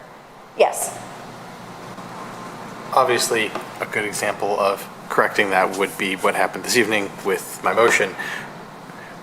From what you saw, is there a preference for including the reasons, prepending the reasons, or doesn't matter? Like having the reasons and then stating aforementioned, or raising a motion with that's a great question. Technically, going forward, it would be better if it were included as the motion itself. You had a lot, and I didn't want to make you have to repeat that. But going forward, if this board were to make a motion, I would say I'm making it a motion to approve because, and then start with the first element, that there's an exceptional characteristic, because in this case, the address on this property changed, and it's a unique situation that the applicant did not create, and it doesn't harm anybody around it, because there's 3 neighbors who came here and 1 neighbor who also came in writing who said it was, it's not going to affect them in any way. And so kind of going through each of those and tying it to specific facts in your motion would be a more ideal way to keep our record complete. Yes? So, I think one of the biggest problems, now I'm not here at every meeting, but each time I've been here, making a motion to approve seems to be the most challenging aspect of what we do. And I'm wondering if in that, and there's always a blank approve or deny page for each motion. I'm wondering if it'd be helpful just to list the 5 practical difficulties so that we could say, as to number 1, it's the address changed, or what, each one of them, to make it a little bit, give us a little bit more structure to create that motion, so we could do what you need us to do, which is make it harder to overturn. And so if there's any way you could help us from the sample standpoint, I think that would be really good.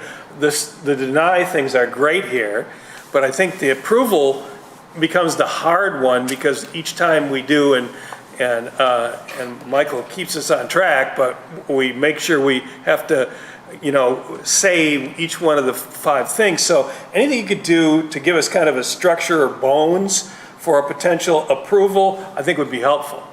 Yes, so Mr. Evans and I did, in the agenda packet a couple years ago, try to work out something that is somewhat... Don't we do resolution templates? Yeah, there's a resolution template. Yeah. We did put in the packet a resolution template that kind of attempted to help guide this board in making resolutions. I don't remember, I don't have a... It's hard at the copy of beginning. agenda. It's on page 2. Okay. I think the benefit, I think the benefit there would be, and it could be wrong, but I think what might help, because I was working from that this evening, but would be, so it's the applicant has demonstrated, be granted for the following reason, the applicant has demonstrated that A, exceptional characteristics of property. So something like has demonstrated that A, the following exceptional characteristics of property. Oh, okay, I understand. And then, then leaving Exactly it blank in order for you to be able to fill that in on your own. Right. A little bit more of a. That makes sense. And Gives us a structure, a basis for that. Yeah. So, and helps us organize our reasons, because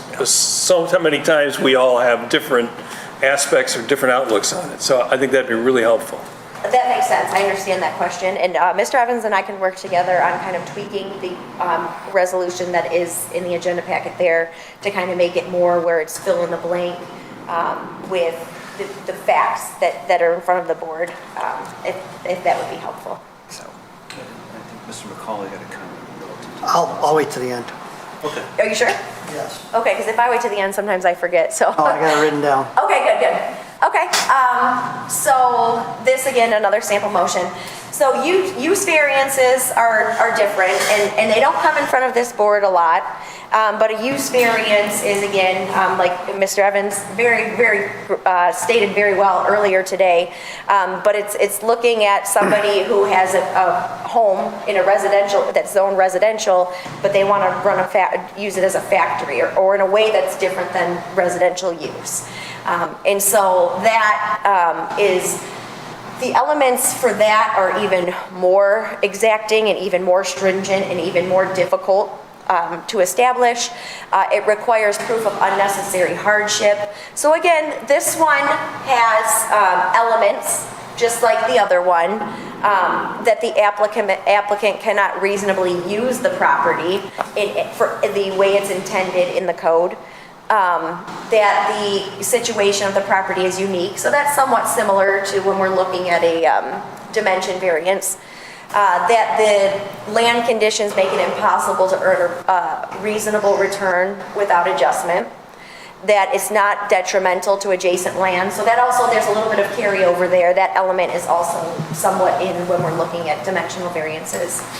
That there's sufficient capacity for this, them to change the use of this property. And then that it was not self-created by the applicant, whatever that need was. Instead of looking at the applicant or when we're dealing with variance for dimensional variances, we're looking at wasn't created by the owner or anyone before the owner. This one right now, we're just looking at it was not created by the applicant. So a little bit of differences here. Again, this doesn't come in front of us too often, and in the event that it does, obviously, Mr. Evans and I would have a sample resolution in there as well. Yeah, well, if I may. Yeah. In the past, for the few ones we've had, the city attorney's office has crafted a very well done resolution to provide remind the board of this, but provide clear guidance on how things go to give the board the most information to be comfortable with proceeding. So I would expect that to happen. Yes, it absolutely would.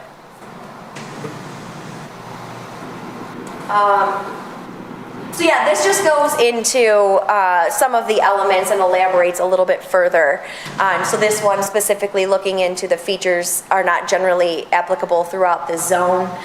So we're looking at certain examples of unique conditions, such as exceptional narrowness, shallowness, or the shape of it, topographic conditions, something with the adjoining property.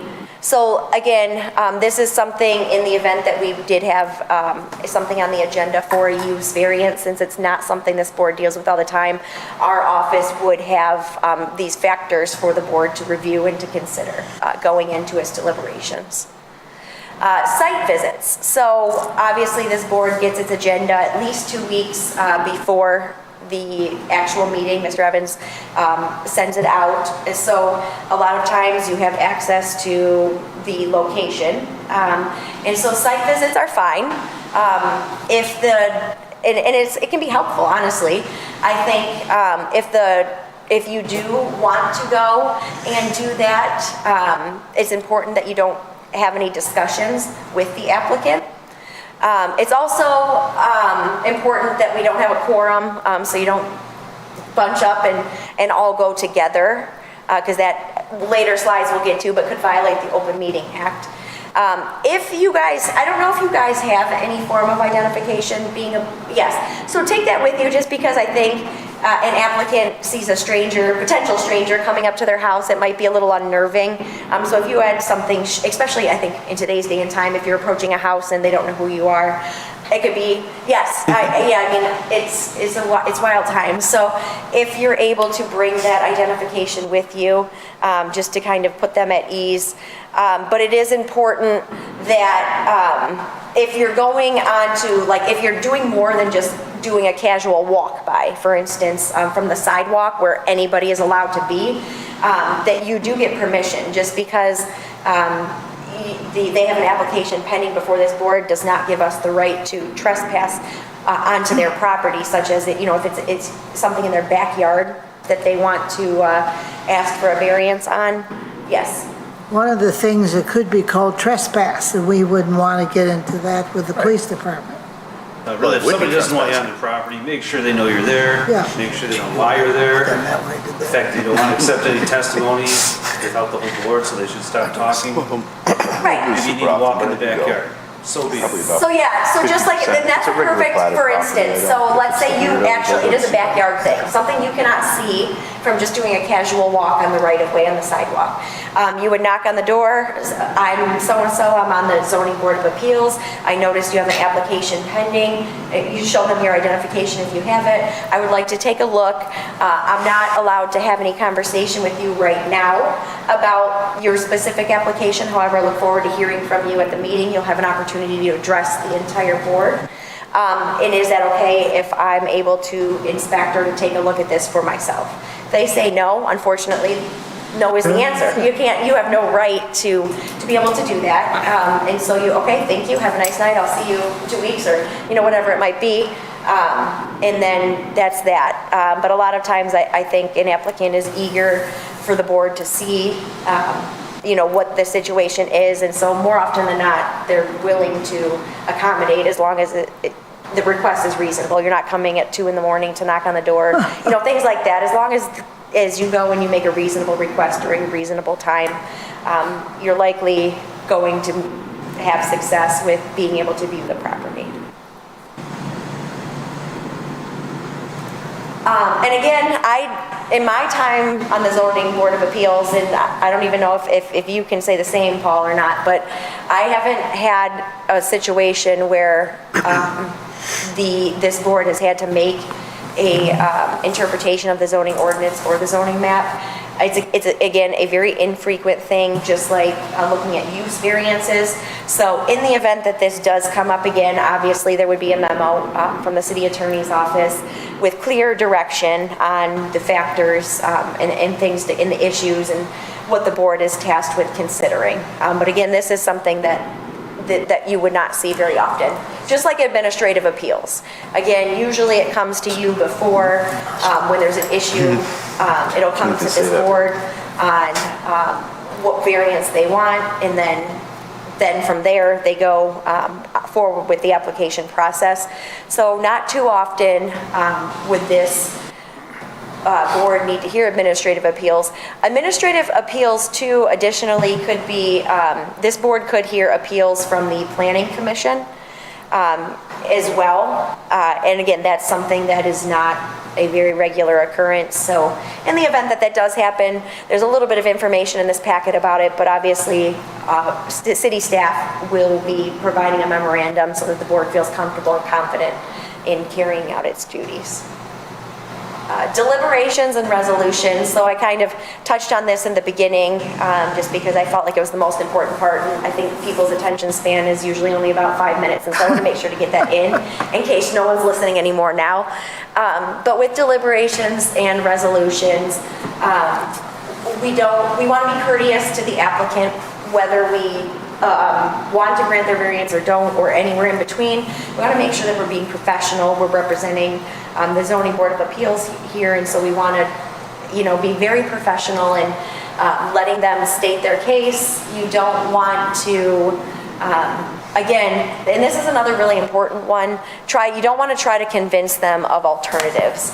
It's not this board's job to figure out how to make it work for the applicant, as much as, again, I know that we have hearts, I know that we want to be helpful, and so sometimes it's hard to kind of disconnect, but that's not what this board is tasked to do. This board is tasked at looking at only what is in front of it. The application as submitted, should we grant this variance, should we not? And not, well, how could we find other ways to be creative to get this person what they want because we want to be helpful? That, again, is not our job at all, and it's not something that this board should do.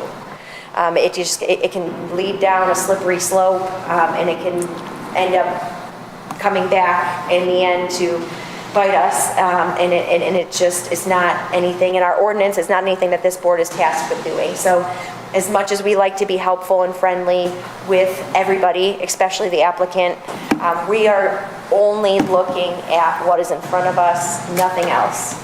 Yes? I'm going to interject here now because this kind of fits better what I had written down. One of the things that I like to do, and everybody's different in how they do this and approach it, but before we make resolutions, I like to listen to every committee member's point of view. So, because what I look at is completely different than what some of you will look at, and I value your input and your perspective on things. So I might go, I never even thought about that. I never even looked at that. So to hear other people's perspectives, and that before we start making resolutions or requests for denial or approval or postponement, listen to all the committee members first. And before I make my resolution, I'm organizing my thoughts. I have it in my mind or I write it down on paper. And basically, as I'm looking at it, I look at the template right in front of me. And when it says exceptional characteristics, it says it includes the narrowness, shallowness, smallness. I'm speaking specifically to that point for that property. So as I'm doing it, I'm trying to organize my thoughts that fit into that template that we've put together in order to make it fit. And they give some examples in there. That being said, I think overall we've done a really, really good job since I've been on the board that I've witnessed for doing resolutions, even to the point that there have been a number of them that have gone to district court, and I won't say we're undefeated, we lost one. But other than that, we've done pretty good because they come back with they said, look, they cited exactly why, the information's right there, there's no question about it. And even to the point where we had to look at and do an arbitration for a planning commission one. and we looked at their decision and it said denied. Why? We had no idea why. They were right in denying it, but we have no idea why. If we had the reasoning, it would have had more ground to stand on and made more clear what we're doing instead of us having to go through the whole process that they went through. So I think it's important to listen to our committee members, formulate our thoughts before we make a motion, and then use our templates to really make a sound resolution. And that's going to hold up in the courts down the road a lot easier for us. If I could have a sound clip, a 30-second sound clip of this presentation, I think that would be it. Yes, that's well said. That's exactly it. It's copyrighted, but I'll allow you to use it. On YouTube, But that is the long and the short. You have very good points. So, yeah, just to build off of what Mr. McCauley said, so I have two comments.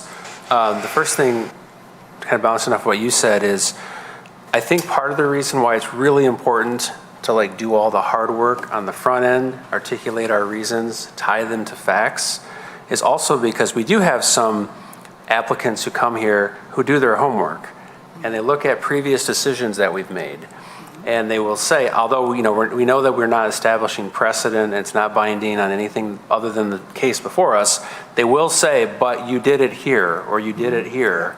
And we should be able to say, well, we did it here because this particular fact. Yes. If it just says, well, we approved it, no discussion, no good reason, we don't have to agree with it, but they can make an argument that we're being inconsistent, or we're not treating them with the same fairness, or like we're being selective in how we're trying to apply our standards. So that's part of the reason why I think we need to do the hard work on the front end. Also, as you said, on appeal, makes it harder for a circuit court to overturn our decisions. But also, when we have all these different applicants coming to us, some of whom are repeat performers and are a little more savvy than others, and will do their homework and say, yeah, well, you guys granted 5 variances and I should be entitled to the 6th, even though their case is arguably much different than the other 5 that we granted. And I think the other point I want to make is regarding the negotiation and the back and forth. Again, we need to treat all of these applicants the same, like in the sense of they're all coming to us and they're bringing their variance request. If we're starting to negotiate and make concessions, or with one, we can't do it with one and not the others. We have to treat them all the same, so they don't feel like some are getting preferential treatment and we're trying to bend over backwards to grant one variance and we're not doing it with other folks. I mean, whether it's a construction company or like the applicant tonight, single resident, or whether it's a company, big company in the city, they all have to be treated the same, regardless. Agreed. And so I know this is unpopular, but what your initial starting point should be going into this is the ordinance says what the ordinance says. And so based on that, this should be a denial because they are not in compliance with the ordinance. It is up to them to give you facts, the board facts, that satisfy each and every single element.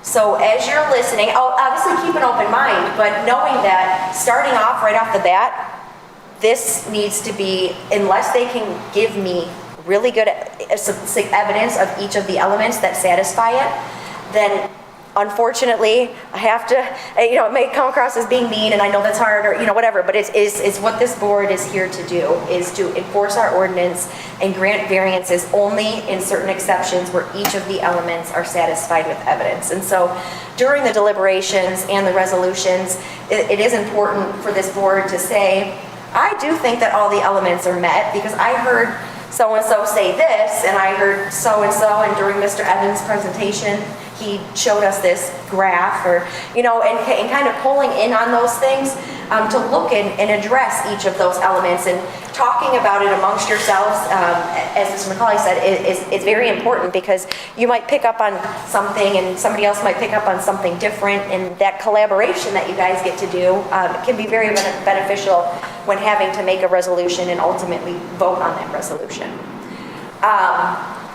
So again, if there's new information that comes in at the meeting, if somebody comes to the podium that we didn't anticipate, or maybe we did, I don't know, but they give us information, that it seems to be pretty significant and important information that we'd actually like to take an opportunity to consider and or look into. The board doesn't have to necessarily make a decision at this meeting. There is always the option to postpone. Is it ideal? No, not necessarily, because then, we have to bring the applicants back in. However, again, sometimes things don't work out perfectly, and we may need to do that. So that is a tool that you have in your toolbox if you need it. So don't forget about it. Yes? So a question, obviously as board members, we all draw from our common experience as residents, from our careers and everything, so we bring that to the table when we look at these cases. But what is the appropriate way to draw from that common experience versus not bringing in our own evidence either to support or deny a variance request? That's fair. So when you're looking at the element, you need some substantial evidence. So somebody could come up and give you testimony, and they could say something. And you could think, that doesn't jive with my common sense or my experiences or what I believe to be true. So there could be an inconsistency there. And in that instance, if that's based on your belief, and then you can factor that into that evidence. To me doesn't seem like substantial evidence, because I don't believe that to be consistent with my own common sense and experiences. So somebody could come up and say anything, really, and if that is not something that you believe to necessarily be true, then you can give it whatever weight you want to give that evidence. Yeah, I guess the other part, the related question is, so like, let's say an applicant brings in evidence of, and I know we're not supposed to take property values into consideration, but this is just the example. So here's the values of the homes in my area, whatever, and then, or here's, something like that. And then we're kind of like at the same time saying, well, no, I just Googled this, or, or I'm looking at this map. Is that appropriate, or should we not be doing that sort of like fact finding for the applicant? I think it's for this board, if this is not consistent and you are able to find something that is inconsistent with it, you can rebut and give them the opportunity to respond to what you found, and then weigh the evidence from there.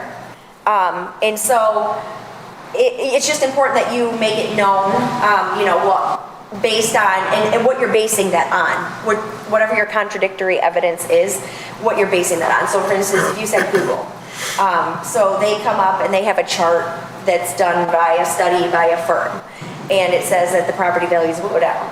But you use Google and you're like, well, Google says no. I think at that point you're looking at, Google versus something that was done by a firm, and you can kind of just, I guess, weigh those. But it's important that if you don't necessarily agree with whatever evidence that is, you state the basis for it. And kind of then you can weigh it and make your determination from there. So transparency is really and just because if you just say I don't agree, again, what evidence do you have to support that? So really, we're looking at the evidence presented, whether it's a study from a firm, or is it just their own words that they come in front of this board and they say, well, if you don't let me do this, my property values are going to go all the way down, and I'm not ever going to be able to sell my house. What evidence besides their own words? And so at that point, then you're obviously allowed to and encouraged to use your own common sense.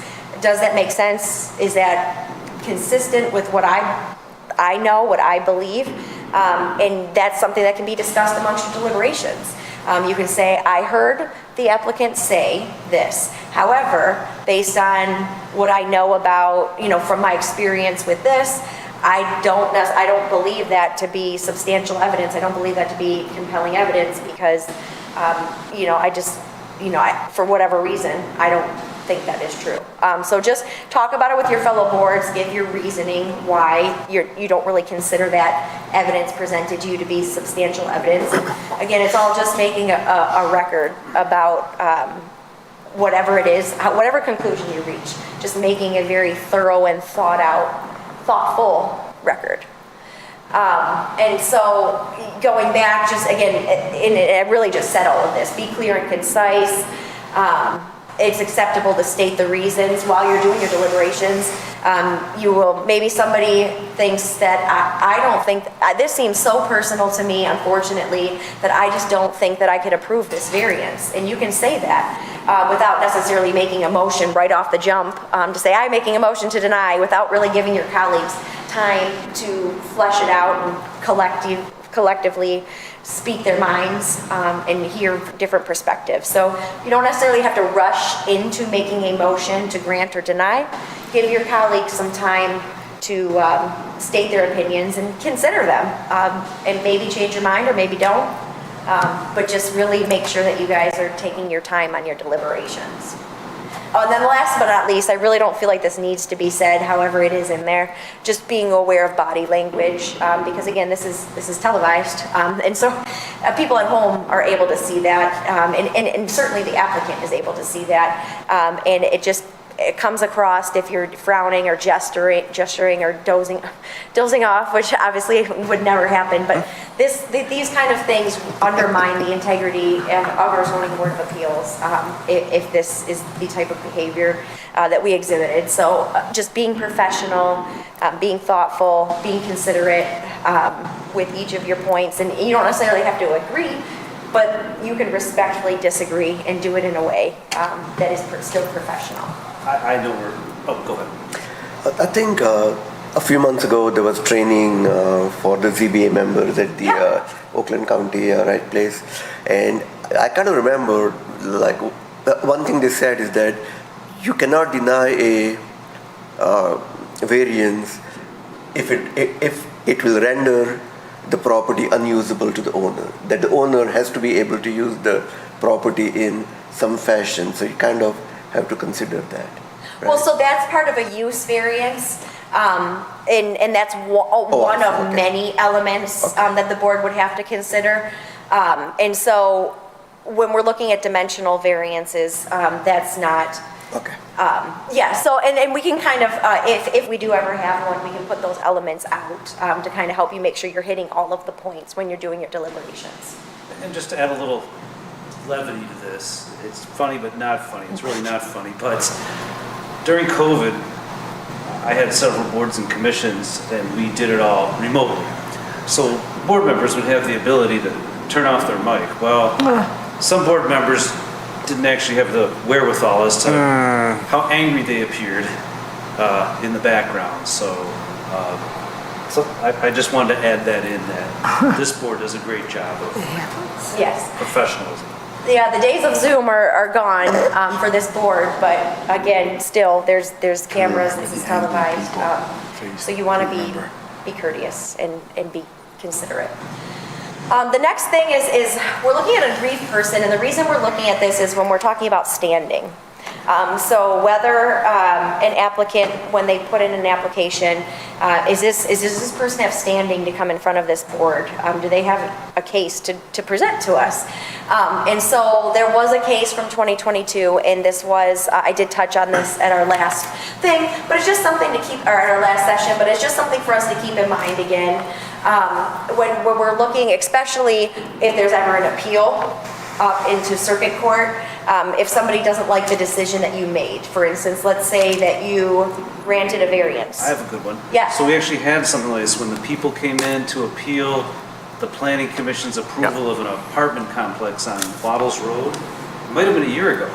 And one of the things we tried to vet, because we had two applicants who came in, they were adjacent, and this is before we got before the board, are these aggrieved persons? So staff and legal, Nikki's office had to go through to find out, okay, did they challenge the decision, for example, at the Planning Commission? So I think that's why this can be important. Staff and the attorney's office will also vet applications to have a comfort level that just because the person's actually aggrieved, and I think they use these standards. Yes. And so for purposes of this board, usually this is more so when we're looking at somebody who's upset with the decision that this board made and they want to challenge it down the line in front of a court. The court will look at whether or not they even have a right to challenge the decision made by this board. So it's kind of I guess a little bit outside of the scope, a little bit, but it's just still something interesting and a little nugget in there for you to review if you're interested. It's included in the packet. So, appeals from this board, somebody who does not like the decision made by this board would appeal to the circuit court. Their appeal needs to be done 21 days after the minutes or the meeting minutes are approved.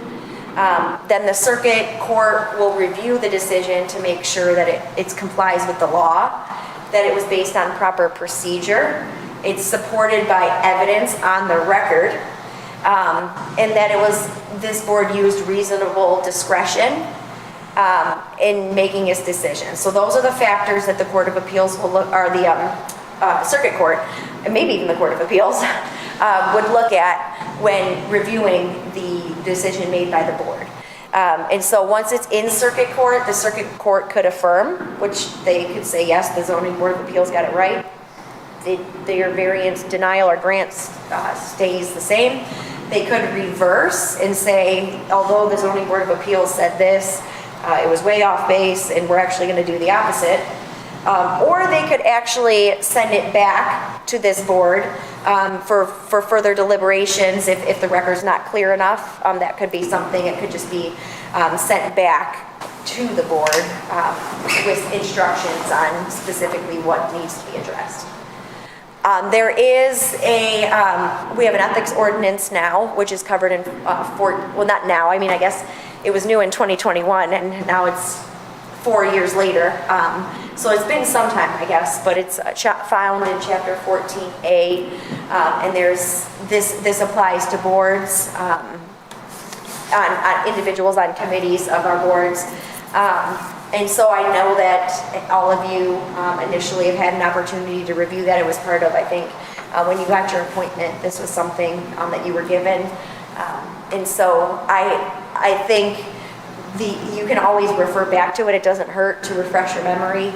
If from time to time, if you haven't done that in a while, I would encourage that. And so these, I guess, I just pulled out some of the Cliff Note versions. Yes? Sorry, on the previous one, the third point, we passed a motion where the second point of that was specifically that we wanted Mr. McCauley, or we were agreeing that Mr. McCauley would essentially be speaking for the board when presenting the resolution to planning. I assume that is not a problem here, and that's not what that speaks to. Well, and so I think what we did clarify too is he could be there for questions about if they needed any further clarification. There will be city administration there that will be speaking and giving the presentation to the Planning Commission and summarizing it as a whole. However, if there were any follow-up questions, very specific follow-up questions, which I find to be, it will be unlikely, I believe, but maybe if they had a specific question about the why or something like that, he could say, well, this is why I brought it to the attention of the board, because I thought that it was important for this reason, and because we see people that come in front of the board, and so he can give them factual information. This is why we do the resolution, because we speak in resolution. That's why I made it so detailed, so if a member of the Planning Commission is looking at it, okay, we get what they're getting at. And we see the evidence that they've used to support this. And ultimately, if they have questions that need to come back to the board, Mr. Fox or Mr. McCauley can say, hey, they'll have a resolution too that says, we have the following questions. And it could go that way. I think if they're looking though, not for an opinion of this board, asking him specifics about, well, why did the board, or, like things like that. But if they want to get factual information, that is something that, if he had that information, he could provide. And that would be, he's not acting as, he's speaking for the entire board. It's already facts that have been part of the resolution. Got it. I want to make sure, I still support the resolution. I just want to make sure we hadn't just accidentally violated it off the bat. Go ahead, sorry. Oh, no, and it's a good point. And so here I just kind of pulled out some of the parts of the ethics ordinance that we have. Again, I've never seen anybody on this board in violation of any of these. I have no even remote concerns that any of you would have any issues with these, but in case you haven't reviewed the ordinance in a while and want some Cliff Note versions, I pulled some of those out for you to review. And this slide here, it was a somewhat recent case, but it went on using social media and whether or not what does that implicate you as a state actor or not, or even could implicate the city as it being a state action. And so you just need to make sure if you are posting things, you're not saying, well, the city believes this, you need to make sure that you're only speaking of your own personal beliefs if you really feel the need to post. It can't be, you can't speak for the entire board, you can't speak for city council, you can't speak for city administration. And so in order, it's important that if you do want to make anything, it's really just your own personal beliefs and you keep it to that. Yeah, I think this slide's newer, so take a look at this slide as something, just if you're thinking about going on social media to talk about the board's actions. Yes, thank you, Paul. Conflicts of interest may come up from time to time. A conflict of interest could exist if you are, if you believe that it does exist. The step would be to disclose it to the rest of your board members to discuss with them. So for instance, if the applicant is your neighbor, or this would have some kind of direct impact on you, this is something that you would need to disclose to the board, and then they could make a vote there to have you recuse yourself from the matter based on the fact that you have a very obvious interest. And if you're pretty sure you have one, you don't even need to bother the board with it. Just, you're not going to participate, and it might even be best if you don't attend the meeting at all, if we can get an alternate for you, just to avoid any appearance of conflict of interest. You could do that as well. If it's something that's borderline though too and you're not clear, you could come and present it to your colleagues and get their thoughts and opinions on it, and they could chime in and make that decision as well. But again, the fourth bullet, when in doubt, just disclose, err on the side of caution. And I believe we've done that before. I think that this board has done a good job of just putting it out there and letting the other members decide. Yep, and I've done it when I was on the Board of Appeals, and just disclose it. And in the event that it is determined that you do have a conflict, you should not be in the room. And the reason for that is we just don't want it to appear that you're having some kind of influence on the case. So in the event that you've either determined that you have a conflict or the board determines that there's a conflict, you should not be present for yes. Just do not be present for that. She's tough, or not as tough as I said you should be. Yeah. Open Meetings Act, this is something and Freedom of Information Act, so two separate acts. Open Meetings Act, really, the nuts and bolts of that is that everything that this board does should be open to the public for them to be able to observe and speak at. And so we want to make sure that we are being open and transparent in everything that we do. And so we want to make sure, like I said earlier, if you want to do a site visit, you're doing it on an individual basis and you're not gathering your friends all from the board and going together, because that could have the appearance that you're doing some kind of deliberating or communicating about the case beforehand, and it's not open for everybody to hear the board discuss. And so just make sure that you're not, the biggest one is when the emails are sent out, you're not doing a reply all with your thoughts on the applicant in advance. You kind of just need to keep that to yourself until it's time for the meeting. And that's really the main point of the Open Meeting Act.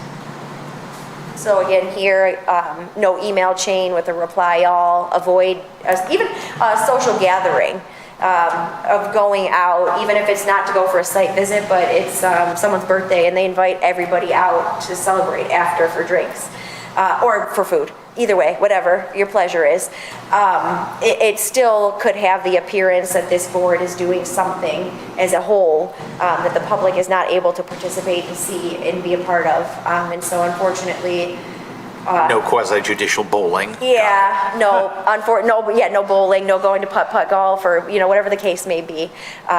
Because at that point, just the appearance of it would come across that we would have issues with that. And again, a part of the Open Meeting Act, it's open to the public. They can videotape it, record it, whatever they need to do. It needs to be in an area that's open to the public, so either in here or wherever else that can accommodate. This is obviously the most ideal location. Anyone who would like to speak on public comment also has a right to speak on public comment, so we can't restrict or preclude anyone from speaking on public comment. So there's a couple bullet points at the bottom that we can't restrict it to residents only, which I know tonight we had, I think somebody from out of town, and that's fine. We can't limit the subject matter without good justification in written rules. Really, that's not, it's a little bit of a moot point. It doesn't come up too often where somebody comes in and wants to talk about something that's not related to the agenda. You can put time limits in place, but that is something that needs to be done at the onset. There needs to be a motion for that. And so really, the only time I think it would probably be remotely appropriate for this board to do it were if it were a hotly controversial issue and the room was packed and there was standing room only in the back. At that point, it may be reasonable to put and then again, any time restriction needs to be reasonable as well. So I would think, maybe 2 to 3 minutes, similar to what City Council does. And that, in the event that the board wishes to do that, it would be done through a motion, and that motion would need to elaborate on the reasons why. In the event we have, hundreds of people here tonight, and so in the interest of being able to hear everybody and allowing everybody an opportunity to speak, we are making a motion to limit public comment to 3 minutes per participant, something along those lines, and it could go to a vote. Again, I don't know if that will ever be necessary, but it's a tool in your box if you need it.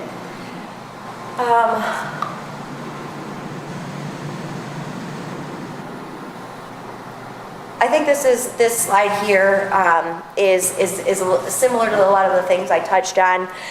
In the event that somebody comes in and they're unruly, excessively unruly, the chair can make a warning. I think you do a great job of keeping everybody in line. So especially when, I think some people want to speak from the public or from the chairs and not come to the stand and things like that. Usually those kind of things are addressed with the chair, and it's no further issue.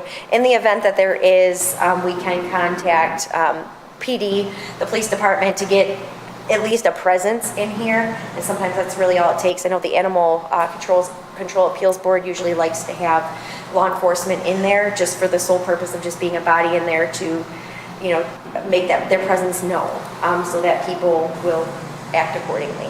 And so that's something, if we needed to, we would be able to do, or make. And if staff thinks it's going to be a controversial item and a lot of people attending, some heated emotions, we'll let the police department know in advance. Just have somebody here to make sure everybody acts civilly. Right. Preemptively, we may just request that there be somebody. A couple times. So so there's not really any big concern about that, and we'll be able to kind of vet that too in advance of the meeting. This slide again, it's a lot of words for saying that remote attendance is not really a thing anymore. It was during COVID for a temporary time, but now the board needs to all be present. There is an exception for active military duty, but that we would adjust and accommodate if applicable down the line. And again, members of the public wanting to appear via Zoom or anything along those lines, we don't allow for that. They can send us an email, and that's how we get that correspondence to the board. So we don't have an opportunity for the public to appear remotely either. Freedom of Information Act, again, it goes hand in hand with Open Meeting Act, is about being transparent. It's about giving the public the information that they're seeking. So they are entitled to public records. Public records have, through court cases, have been defined pretty broadly. And so it can include a lot of different things, especially emails and text messages. And so when the city clerk's office gets a request, they have 5 days to respond, and they are able to get an extension if there's extenuating circumstances. But in the event that we get a FOIA request that deals with specifically anybody on this board, obviously we will look to make sure that they are actually seeking public records, and that there's not any exemptions that would apply under the circumstances. But if you are having emails, like let's say with the applicant or with another board member or anything along those lines, those things are all subject to being turned over. And so I've advised in the past, sometimes creating a separate email address for your capacity as a board member here and for all your correspondences. Because in the event that we get a FOIA request and somebody says, I want any of Mr. Green's emails that have to do with the Zoning Board of Appeals, and he's like, well, I don't have any. And they're like, he's lying, and takes them up to the circuit court. You could have to open up all your emails for a circuit court judge to look through, which wouldn't be fun, I'm sure. And so it's a very unlikely event, but that's why sometimes I do recommend, just if you have some very private emails that you wouldn't want a circuit court judge looking at some point down the line, maybe create a separate email address that you only correspond as it relates to the Zoning Board of Appeals. Again, is it mandatory for you to be on this board? No. Is it suggested? Sure, if you're able to, and if you're really worried about people seeing your personal emails, then you may want to consider it. I'm unable to proceed because my computer froze up, but I can tell where it froze. And we have one more slide, and that's the one that says questions. Oh, yep. Excellent. What a great time. Yeah, so literally our last slide says questions. So if there's questions or comments from the board, I'm happy to discuss. If not, I think my last closing remark would be, keep up the great work. We'll keep making those solid motions, keep our track record strong here. And if there's any doubts or questions, Paul and I are here always at every meeting, or even in advance of meetings. If something comes up, please don't hesitate to ever reach out to us. We're a great resource for assisting with any questions or concerns you might have, and we're accessible. Our emails and phone numbers are included and given to the board members, so don't ever hesitate to reach out to us. Yes? I think if we don't have a full board, then the applicant can request a postponement. If you don't have a quorum enough to decide? Not a quorum, if we don't have a full board. Is that? They can request. The board is not obligated to grant that, and they have to request before they start their presentation. Okay.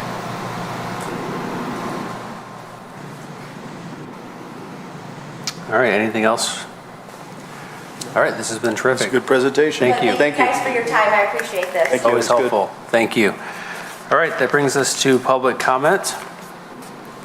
I think we've scared everybody away. You did a good job. All right, this has been a good meeting. All right, and we will now adjourn. Do we have anything for August, Doctor? We do have 2 cases to consider, so there will be an August meeting. All right, we'll see everybody in August. Thank you.